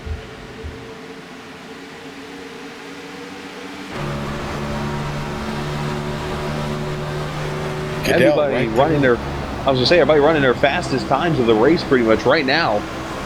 On these tires, you ride there on the door of Jonathan Cadell. And one other name we ought to mention here, that Pepsi car of Thomas George has not let Cohan run away. He's only 2/10 back here. We could see a fight for the lead here.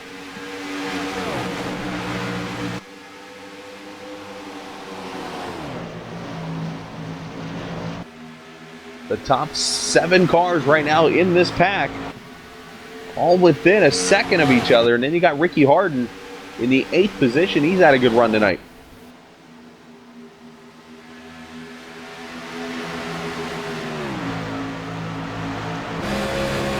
I'll have to look at speeds at the line this time by.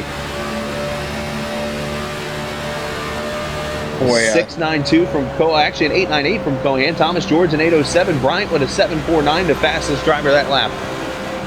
Again, I'm watching Bryant right now. He's stepping to the inside. Gonna make the move on Thomas George heading into turn 3. Gonna try and make it stick. And guess who he's bringing with him? Josh Skrupa. Skrupa's Sounds there. like Groundhog Day. Yeah. Oh boy. Almost contact there with Thomas George. They just ganged up on him. Speaking of Groundhog Day, you wonder if Josh is singing I Got You, Bob? Oh, geez. Anyways.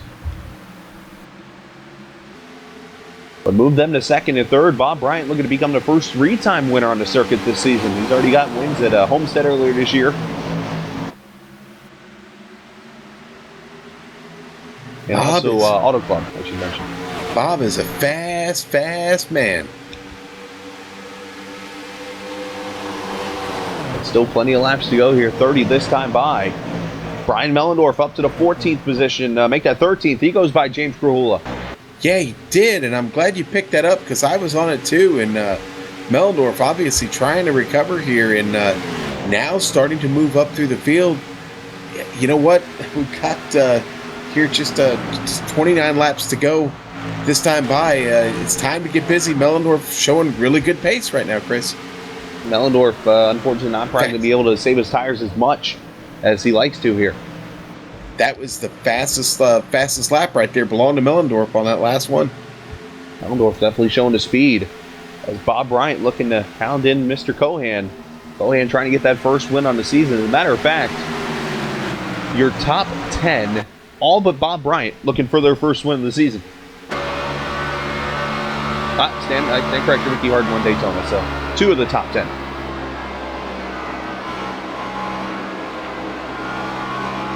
Well, Nick doing what he has to right now, keeping it up front.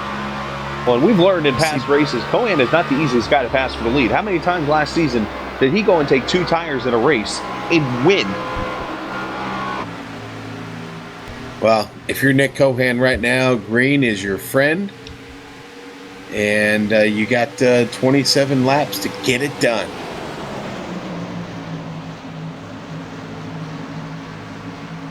You got Skarupa there in third, Thomas George, and you can't help but give a shout out to McDougall. That Vegas second place run, no fluke. He's showing it tonight.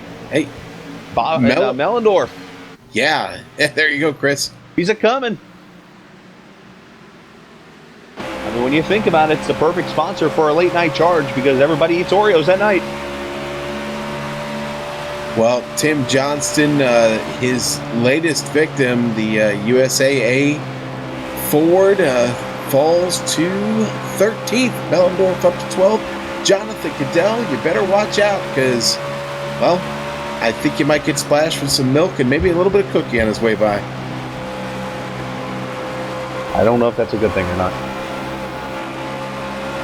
I'm sticking my hand out the window and saying, hey, buddy, come on, that's a little over. Ryan getting a pretty decent run there too, but Cohan nice to exit there on himself, and Thomas George almost kissing the wall off too. Hey, what though? I have not seen a high group come into play like we thought.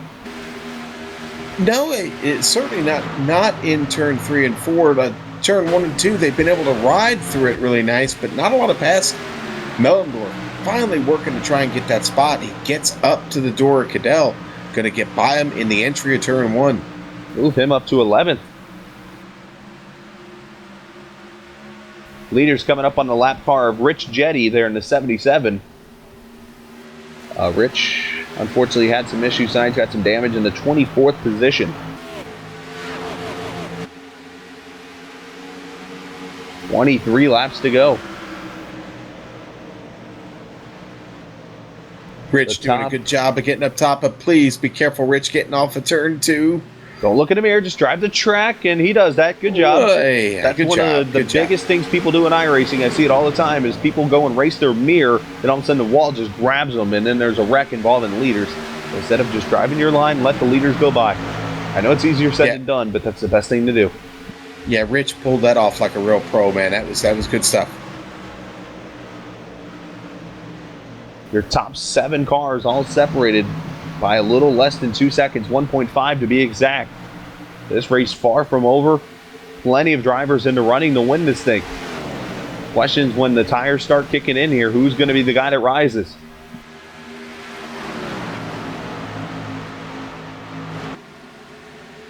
You get back to Ricky Harden back here in 8th, just outside of that top 7 you were talking about, Chris. And boy, Ricky, he started this race in 29th, having a really solid run.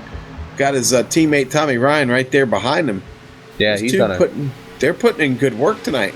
He's done a phenomenal job. And something we should say real quickly, if you didn't get a chance to catch it just now, McDougall had a run on Thomas George on the front straightaway last time by, and Thomas George pretty much pushed him to the grass and said no. And he's doing it again here. You can see it again. Look how low George is. Like, no. Giving it a Mutombo finger. No. Not in my house. Yeah, you know what? I got to get back on this battle with Mellendorf because he's now caught Brian Yazik. Yeah, he's caught Yazik, and now he's getting to the inside of Yazik, going into turn 3. Going to try and take this position from Yazik on the exit of 4. And they get real close coming off, but man, you're going to have to give it to Mellendorf across the line. He's now up to 10th. He should be able to clear him here into one. Matter of fact, Yaz is going to let him go into one. So smart move there by Brian. But Mellendorf, the car on the move with those 4 Mr. Feelgoods. And up here for fifth, or for fourth, I should say, McDougal's got inside of George. Tight into the corner. George all over his door. Boy, George really had to fight that car there, didn't he, Chris? Had to do a Boy George reference, didn't he? And look at McDougal doesn't pay for it. Ward goes by. George doesn't want to hurt anybody. You know what I mean? Come on. Well done.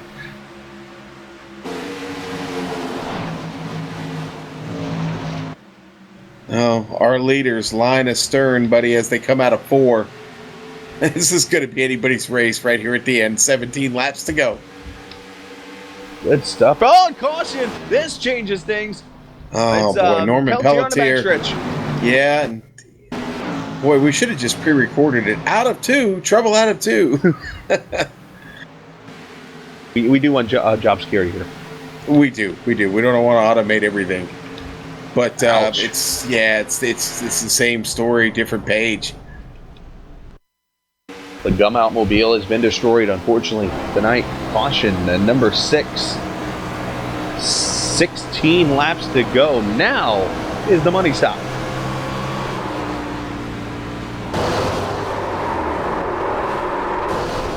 And you know what? I'm gonna lay it down for everybody out there watching right now. There is no conspiracy about losing it off of turn 2 at this track. No. Okay? No. None at all. I've done it. Get out and drive it. Get out and drive it. That's all I can say. Come watch me run an NIS race this week, and I bet you I spin off 2 at one point.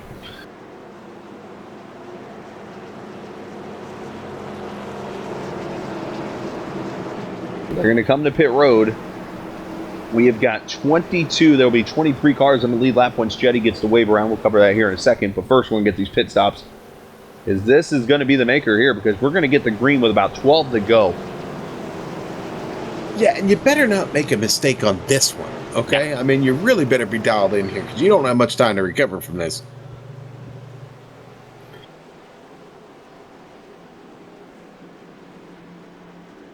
Everybody coming in. And I doubt you'll see 2 tires. They went too long for 2. Just getting that out of the way now before anybody asks.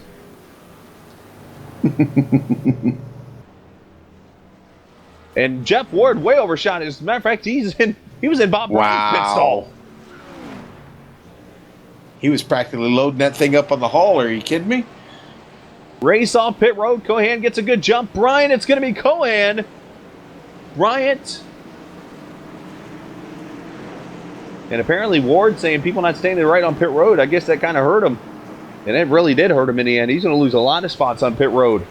Scroopa, Thomas George, Ricky Harden coming out in the 6th spot. And should mention Rich Jetty. You see him on the screen. Put him out. There's Brutus, the Coastal Safety Auditors Lucky Dog, your one-stop shop for fire and life safety equipment and services. Coastal Safety Auditors Lucky Dog award to Rich Jetty. He'll be back on the lead lap in the 23rd position. Sean, shake, Sonora. Everything's been shaken up. Yes, it has. Cohan, we talked about him earlier tonight. He told me off the air, he said, Chris, if we can put everything together, we've been getting close, we have a shot. And he's definitely shown that tonight. You got Bob Bryant, who's been the guy that's pretty much led the most laps tonight. He has been ready to get that 3rd win on the season already. You got Josh Scroopa, won the truck race Sunday night. He's looking for his 1st win tonight, not to mention want to put that sponsored victory lane. Okay. Does Gerald... James, stop it. Gerald, does Gerald really think he can do this here from up top, or is he just playing with everybody right now, Chris? Wow.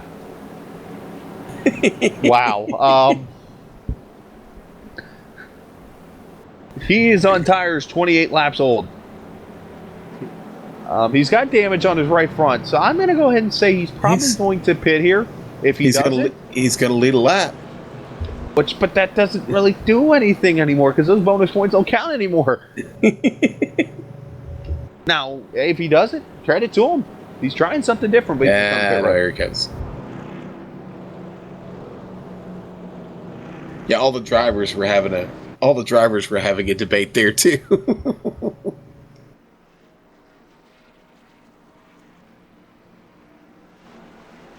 So Cohan's going to lead him. We're going to get green with 12 to go, it appears, as the pace car lights are off. Don't mess with the Cohan.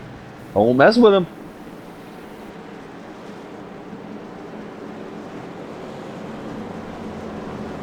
As we said with Cohan, we've had so many races that we've watched on the Global Sim Racing channel, plenty to have covered, that I'm just listening to people here in chat, people talking about wrecking under yellow or something. But anywho, Cohan's been that guy.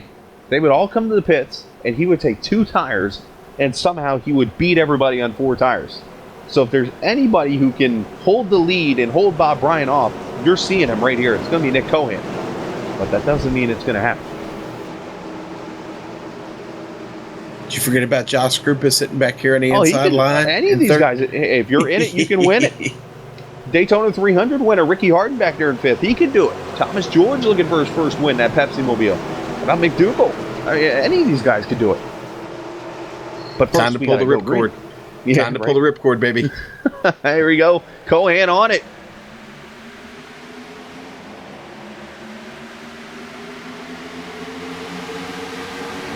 Watch turn 2. This is going to get tight. Scrupa going to get by George into 3. They're single file back to about 8th. Tommy Ryan, that first car on the outside.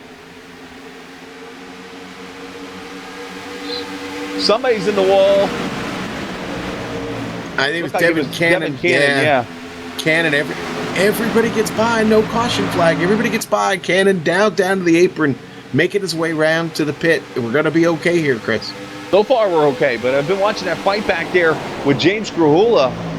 He's lost a spot to Mellendorf. He's lost a spot to Cadell. Now Jeff Ward going by for 13th. Krahula going backwards. Oh, trouble. Yazik gets hit by Tommy Ryan. Oh, down the back stretch, Ryan makes contact with Brian Yazik.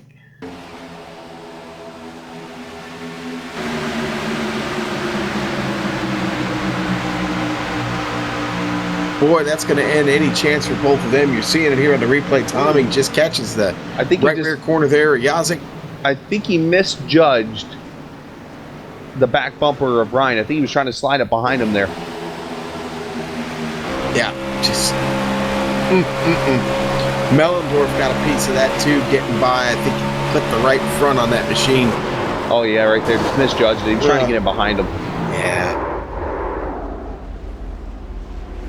Yeah, let's ride on board with Brian Mellendorf here. We get a shot of that Mellendorf's view as he gets by. Just behind these two, that's Tommy Ryan right in front of him. Oh, just gets a piece of that. That awkward moment when you drop the cookie back into the box and it cracks. That's what just happened. Might be able to keep the car out here, though, and survive that. Just depends on how it's handling, obviously. Faking pit stops here. Bob Bryan knocked down the cone. I don't think that's going to be anything in Texas, but Jeff Ward going to be the first one in. Ward going to come down pit road. Dan Murray's in. Reed run down. Not many lead lap cars are in. And I should mention, Randy Yoakum looks like will be the Lucky Dog Award. So let's get on Yoakum here. The Coastal Safety Honors Lucky Dog Award. Put him out. There's Brutus. Coastal Safety Honors, your little one-stop shop for fire and life safety equipment and services. So Randy Yoakum going to be the Lucky Dog Award winner. And we're going to have to keep track here. It looks like 12th on back has come to pit road. So Jeff Ward going to be 13th when we get the green flag here. And there's going to be about 6 laps to go. So pending us getting to the point of no return, which is my way of saying the next flag wins the race, which is usually 5 laps to go or less, we have a shot here to get to the finish and have a very interesting one at that. Yeah, the caution period seemed to be a little bit longer here at Texas. Maybe a lap longer than they should be, Chris. Now, I don't want to be the one to spoil things here, as I'm always the guy who speaks honestly on the air. This is race number 7 tonight, okay? Let's take out Sonoma because that had its own caution rules. Every Premier Racing League Patriot Fire race this season, when I'm in the booth, has ended under caution. Last week, Adam Young was in the booth and ended under green. So if something happens and we have a caution at the end of this race, we might have to consider I might get fired. There may be a petition. I would expect a Facebook petition will go up, sir. And only my partner of a year now would say something like that and try to get me fired. Really? Gonna have to take you to the woodshed, baby. Oh, whoa. That escalated quickly.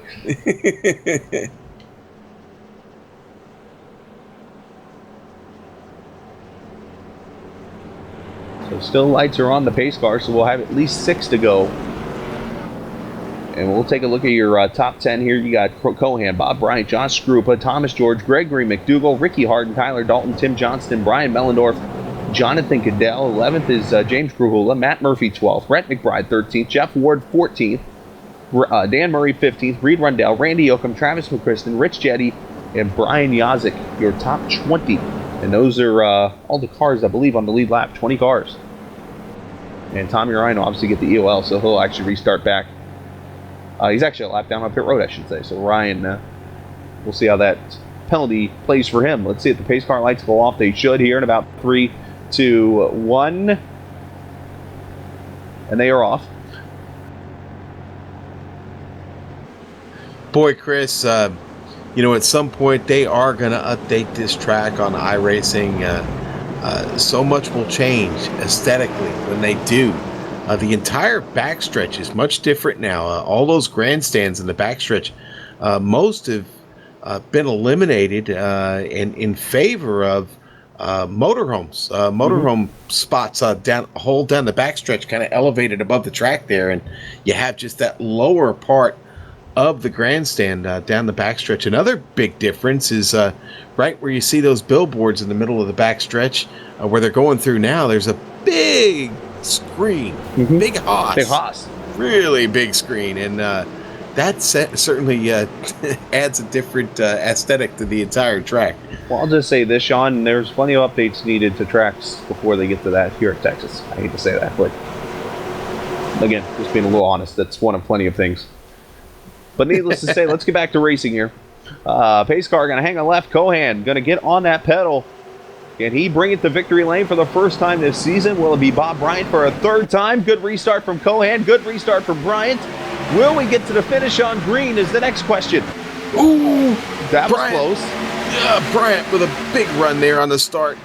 Easy, boys, easy. Ooh, Ricky Harden loose in the one. He saves it. He's still fighting it.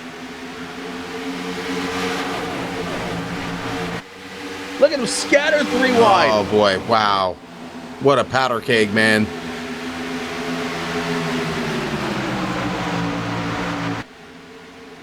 Wow, how about that battle between Skrupa and Thomas George right there? Oh, I'm watching this fight mid-pack with Kahula. How did they not wreck? I don't know. Jeff Ward in the middle of that. Oh, they're trying to wreck.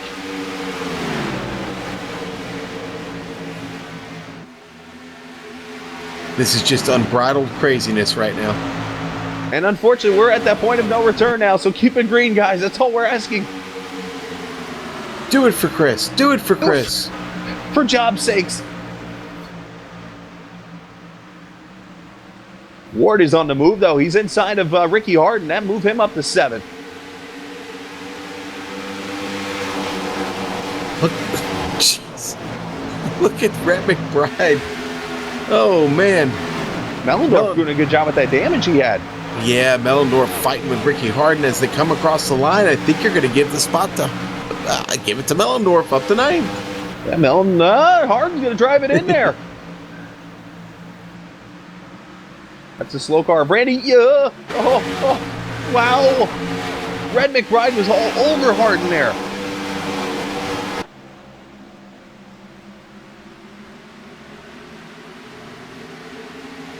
Boy, Rhett McBride almost makes contact with Ricky Harden there. So close. Meanwhile, up front, Cohan still with the lead, about 2/10 on Bob Bryant. 2 to go.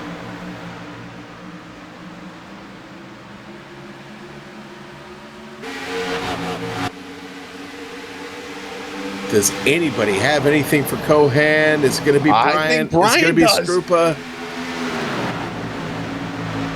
Cohan pushes up. Here comes Bryant. White flag this time.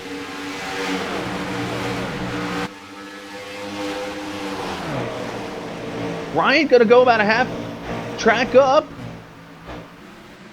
Scrupa's right there ready to pounce also. Cohan throwing the block.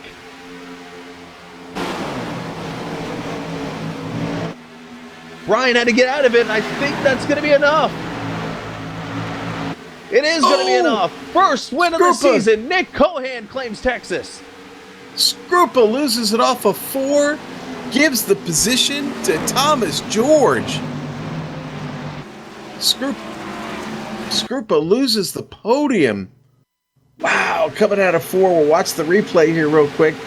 You see that car just sliding all over the place. Thomas George gets by. Wow. He's able to hold off McDougal and Johnston, but Scrupa going to fall back to 4th. And the podium just slips away there out of turn 4. That's a tough way to end it, but what a finish. We kept it under green. I still have a job. Woohoo!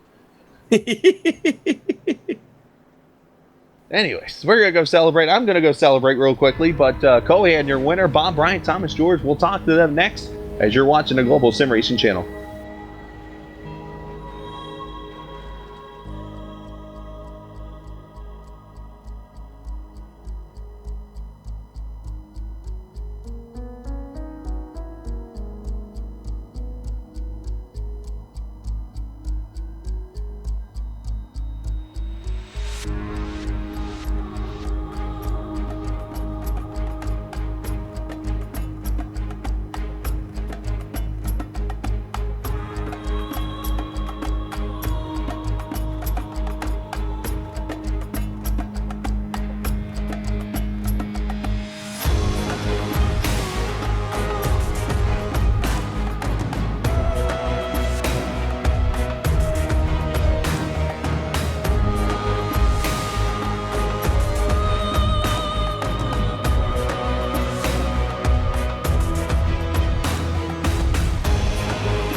And back at the Texas Motor Speedway, the Great American Speedway, the Lone Star 250 belonging to Nick Cohan. Before we go through the final results, I do want to mention coming up here in a few minutes, or even if you want to check it out on the side, we do have the Lionheart Series racing over in Montreal on the Global Sim Racing channel. So if you want to see some good road racing, and I believe that's the Retro Series racing tonight in the, was it Lotus 49s, I believe they run, or something like that? The 79. Lotus 79, Well, my friend. Yes, yeah, sir. something like that. But you can check them out in Montreal also on our other channel there on the Global Sim Racing channel. But as I mentioned, the final results for the race this evening, Nick Cohan getting win number 1 on the season in that 21 car. He edged out Bob Bryant, who finished second. Thomas George getting third on the last lap when Scrupa got a little loose there off of 4, who finished fourth. Gregory McDougall, second straight top 5 on a mile and a half. Let's fill out your top 20, Chris, and it's going to be in 11th place.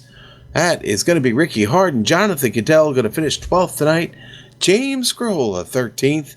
Matt Murphy, 14th. He was up 13 spots. Good run for Matt. Dan Murray going to be in 15th. 16th, going to go to Brian Yazik tonight. Tough break for Yazik there late. Reed Rundell, 17th. Travis McQuistion, 18th. 19th, going to go to Rich Jetty. 20th place tonight. Tommy Ryan, first car lap down. Yeah, 21st, Randy Yoakum. John Wilco finishing 22nd. Devin Cannon, 23rd. Gerald Livingston, he parked it there in the last couple laps, finishing 24th. Norman Peltier to 3rd, 25th. Drew Carroll, 26th. Adam Blattel, hashtag not a good night for him, 27th there. Rick Thompson, congratulations on your wedding, my friend. Unfortunately, 28th tonight. Scott Eckrich, that's the big guy right there we got to watch. 29th, he'll definitely have some point issues this week. And Justin Rodden, 30th. And then 31st through 35th, Don Runkle Jr., Woodrow Mahan, Calvin Fularski, Mark Allen, and Josh King. The 35 finishers. As we go to victory lane, let's talk with the Cohan. I think this man's been waiting for this moment for a few weeks now. And there's Cohan as he joins us. Nick, in victory lane for the first time this season, you had to hold off Bob Bryant. You said it earlier today that you felt like we were close. And here you are in victory lane. Man, it's been so long. I didn't win at all last year, so this is my first Cup Series win. So, man, I am so relieved to finally get that out of the way. I feel like Kyle Larson. Well, it was a great fight tonight with you and Bryant. Talk about what you had to do, because it looked like turn 2. You got a little pushy off the corner there, and Bryant was there. Yeah, he was there, and I knew he was going to be really hard to beat. And I got out to that lead early on. I drove a little too hard and wore my tires, and I knew he was going to be good in the long run. And I felt like we had a good long run car, but compared to him, just not that good. So when the caution flew there with a little to go, I wasn't really sure how to take that because based on earlier in the race, but it was so hard to focus. But it was just a hard race. It was so much focus there. Talk about the new build. Tonight was the first time with the lower spoiler. You guys get to go out there and run, and you had the new Camry obviously tonight too for the first time. Did you feel any different with the setup and with the build? The new build, I think, really helps me. It's definitely a little different, but it's a lot of fun to drive, and your tire wear really, really means a lot. And you could see that during the race. I jumped out to that lead, and you could tell I overdrove a little and dropped all the way back to 3rd or 4th or whatever it was, and just tried to keep myself in the top 5 all day so that I had a chance to, be in victory lane and just put ourselves in good positions and just drive aggressive. And that's what we did, and here we are in victory lane. Oh, very nice job by you, Nick, tonight. Go ahead and send a shout out whoever you want to. Well, of course, Jason Swan, Steel Horse Racing team owner. He's been a big help for the 3 years I've been here, and of course all my teammates. Shout out to all of them. A lot of teamwork tonight, and we needed this win as a team tonight to get a boost. We didn't get a win yet this year, so it's good to get one here for a team, and hopefully we can keep that momentum going. It's a long season. Well, Nick, nice job this evening. Good start as you got yourself your victory you needed. First career win tonight, and congratulations. Champagne's flowing. Thanks, Chris. Attaboy. Nice job, Nick. As Sean, I believe you got Bob Bryant. I certainly do, Chris. Bob Bryant with a great run tonight. Bob, congratulations. Get yourself on the podium. You got to talk to us a little bit about that battle there that developed late there with you, Cohan, and, well, Josh Skrupa following very close behind. What was it like looking out of the mirror and looking ahead in the windshield? It was a lot of fun, man. I'm pretty mentally wore out. It took a lot of concentration to hit the line tonight. You really couldn't come up off the bottom. Otherwise, you're burning the tires off of it, and you were slow. So, I can't help but be a little bit frustrated. It is what it is. We think we called the strategy the right way. I think we did everything right. We just kind of, got cautions at the wrong time. And I mean, frankly, Nick drove a fantastic race. He kept me behind, on that long run right before the last yellow, and then obviously he had the short run speed there at the end. So he did a great job. I got to ask you, just because I have to know, did you ever have any of those moments this evening coming out of turn 2 where you thought, uh-oh? Yeah, I had a couple where, again, you got to kind of keep it really low on the bottom, but I found myself, trying to full throttle it out of the corner a couple times, make up time, and I don't think I ever almost lost or anything, but I came close to the wall quite a few times. Right. Well, we certainly saw a lot of trouble there this evening. We didn't see any trouble for you, and that gets you podium finish, second place. Second place, I sense in your voice that you're not exactly thrilled with second place, but listen, the points that pay for second are going to really, really help in this long season. Yeah, I mean, for sure. Look, like I said, I think we did everything that we could. I think we had the best car. I think I had the speed on the long run. I had enough speed on the short run. And it was just kind of a strategy race. Like, how much do you want to burn your tires off to stay in front? And I called it one way, Nick called it the other, and he came out on top. So good for him. Yes, sir. Well, hey, Bob, congratulations. You want to thank any sponsors real quick? I want to thank Power Source, and namely Colette Cope, Chris Cope, and Tyler. I don't know your last name, but they were watching in Biloxi tonight and gave me a call after the race, screaming and shouting. So thanks for watching. Got the call for Biloxi. All right. We love it, man. We'll see you next week, Bob. Thanks, Sean. All right, Chris. That was Bob Bryant. I think we're going to complete the podium here by you talking to Thomas George. He even brought me a Pepsi. How nice of the guy. Thomas George finishing third this evening in that number 24. Thomas, you were competitive all night, just kind of riding along and just minding your P's and Q's. And Skrupa got a little loose here on 4, and you're able to get a top 3 finish. You got to be pretty excited about that. Not as excited as giving that Pepsi to you there, Chris. But I appreciate that. No problem, man. But it was a good car all night. I knew it was going to be a hard-fought position to stay in the top 5, but it was definitely a good car. I knew I wasn't as good as my teammate there, and I'm so glad he freaking won that race. One of us needed to win it with the cars that we did have. But it just seemed like as the run went along, I couldn't keep up with them. I don't know if I was hitting the line wrong or if the tires just weren't suiting the car itself. But after the start to the season that this 24 had, it's good to begin top 10s and top 5s and showing the speed that it really does have and getting the breaks that we need to get those finishes. Well, as they say, you got to crawl before you walk before you run. You've got the walking part done. Is next week at Kansas potentially running into victory lane?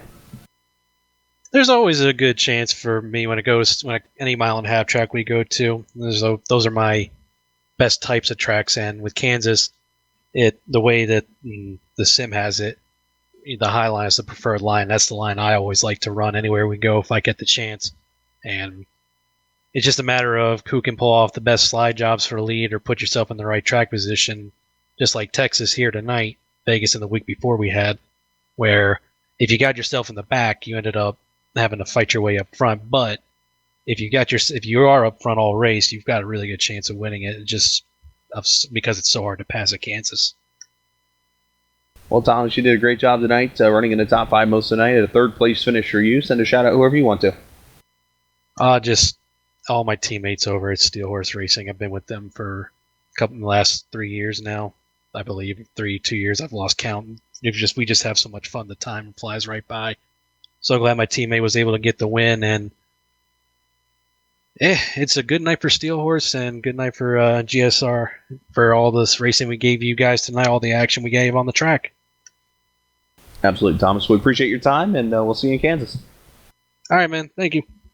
Thomas George, third place finisher tonight, Sean, as we put a cap on this another great race tonight, and we saw it all. We saw pitch strategy come into play. We saw just some great racing throughout the night. Turn 2 definitely was calamity corner, as we said. It was Texas being Texas. Yeah, it really was. The track certainly did not let us down this evening. It did everything it generally does when you watch an actual real world race here. I gotta tell you, I like the new build, Chris. I really like the way that these guys were able to get out and run occasionally side by side. We saw some good battles. We saw some good passing. Listen, turn 2, for what it's worth, it's going to be like that. It's going to affect everybody. That's why I asked the question during the interviews there. Everybody has a moment coming out of turn 2 here. It's just a characteristic of this track. But overall, the racing was great. We got a first-time winner this season. And, hey, I'm ready to get off of this one and get on to next Thursday. That is going to be fun next Thursday. And a reminder, you can check out the Lionheart Retro Series. They're racing in Montreal right now with 18 laps to go in their race right now. So you can check that out. Soup is over there with Samuel Ryman, and got a pretty interesting show going on here. Some soup and a biscuit over there. Now we just got to get the crackers to go show up, right, Sean? as they like to call themselves there. But looks like Otis leading that race as of right now, is just checking that one out. But also want to say thanks to the Premier Racing League for putting on the Patriot Fire Cup Series. Also thanks to the software and the hardware we use for our broadcast that you see listed on your screen now. Also thanks to our musical contributors, the great Eric Ekholm and the magnificent Casey Lalonde, whose music you can find at their websites listed there on the screen. For more information about future races, you can go see the list that we have there on the screen, or you can go to globalsimracingchannel.com, where you can check out our past broadcasts and you can check in on our current schedule of events. And just for you, Sean, and for you, Soup, any other news, GSRC, you can check us out on Twitter at GSR Channel and Facebook.com/Global Sim Racing Channel. The next time we'll be on the air for the Premier Racing League Patriot Fire Cup Series next Thursday. A little dust in the wind, round 8 of the season from Kansas Motor Speedway. We hope to see you at 9 p.m. For the race. And again, congrats to our winner, Nick Cohan, getting his first career win tonight. For Dougie Beard, I'm Jed Yaman, Sean, the Texas Ranger Ambrose, I'm Chris Scala. Race clean, race hard, and we'll see you on the track.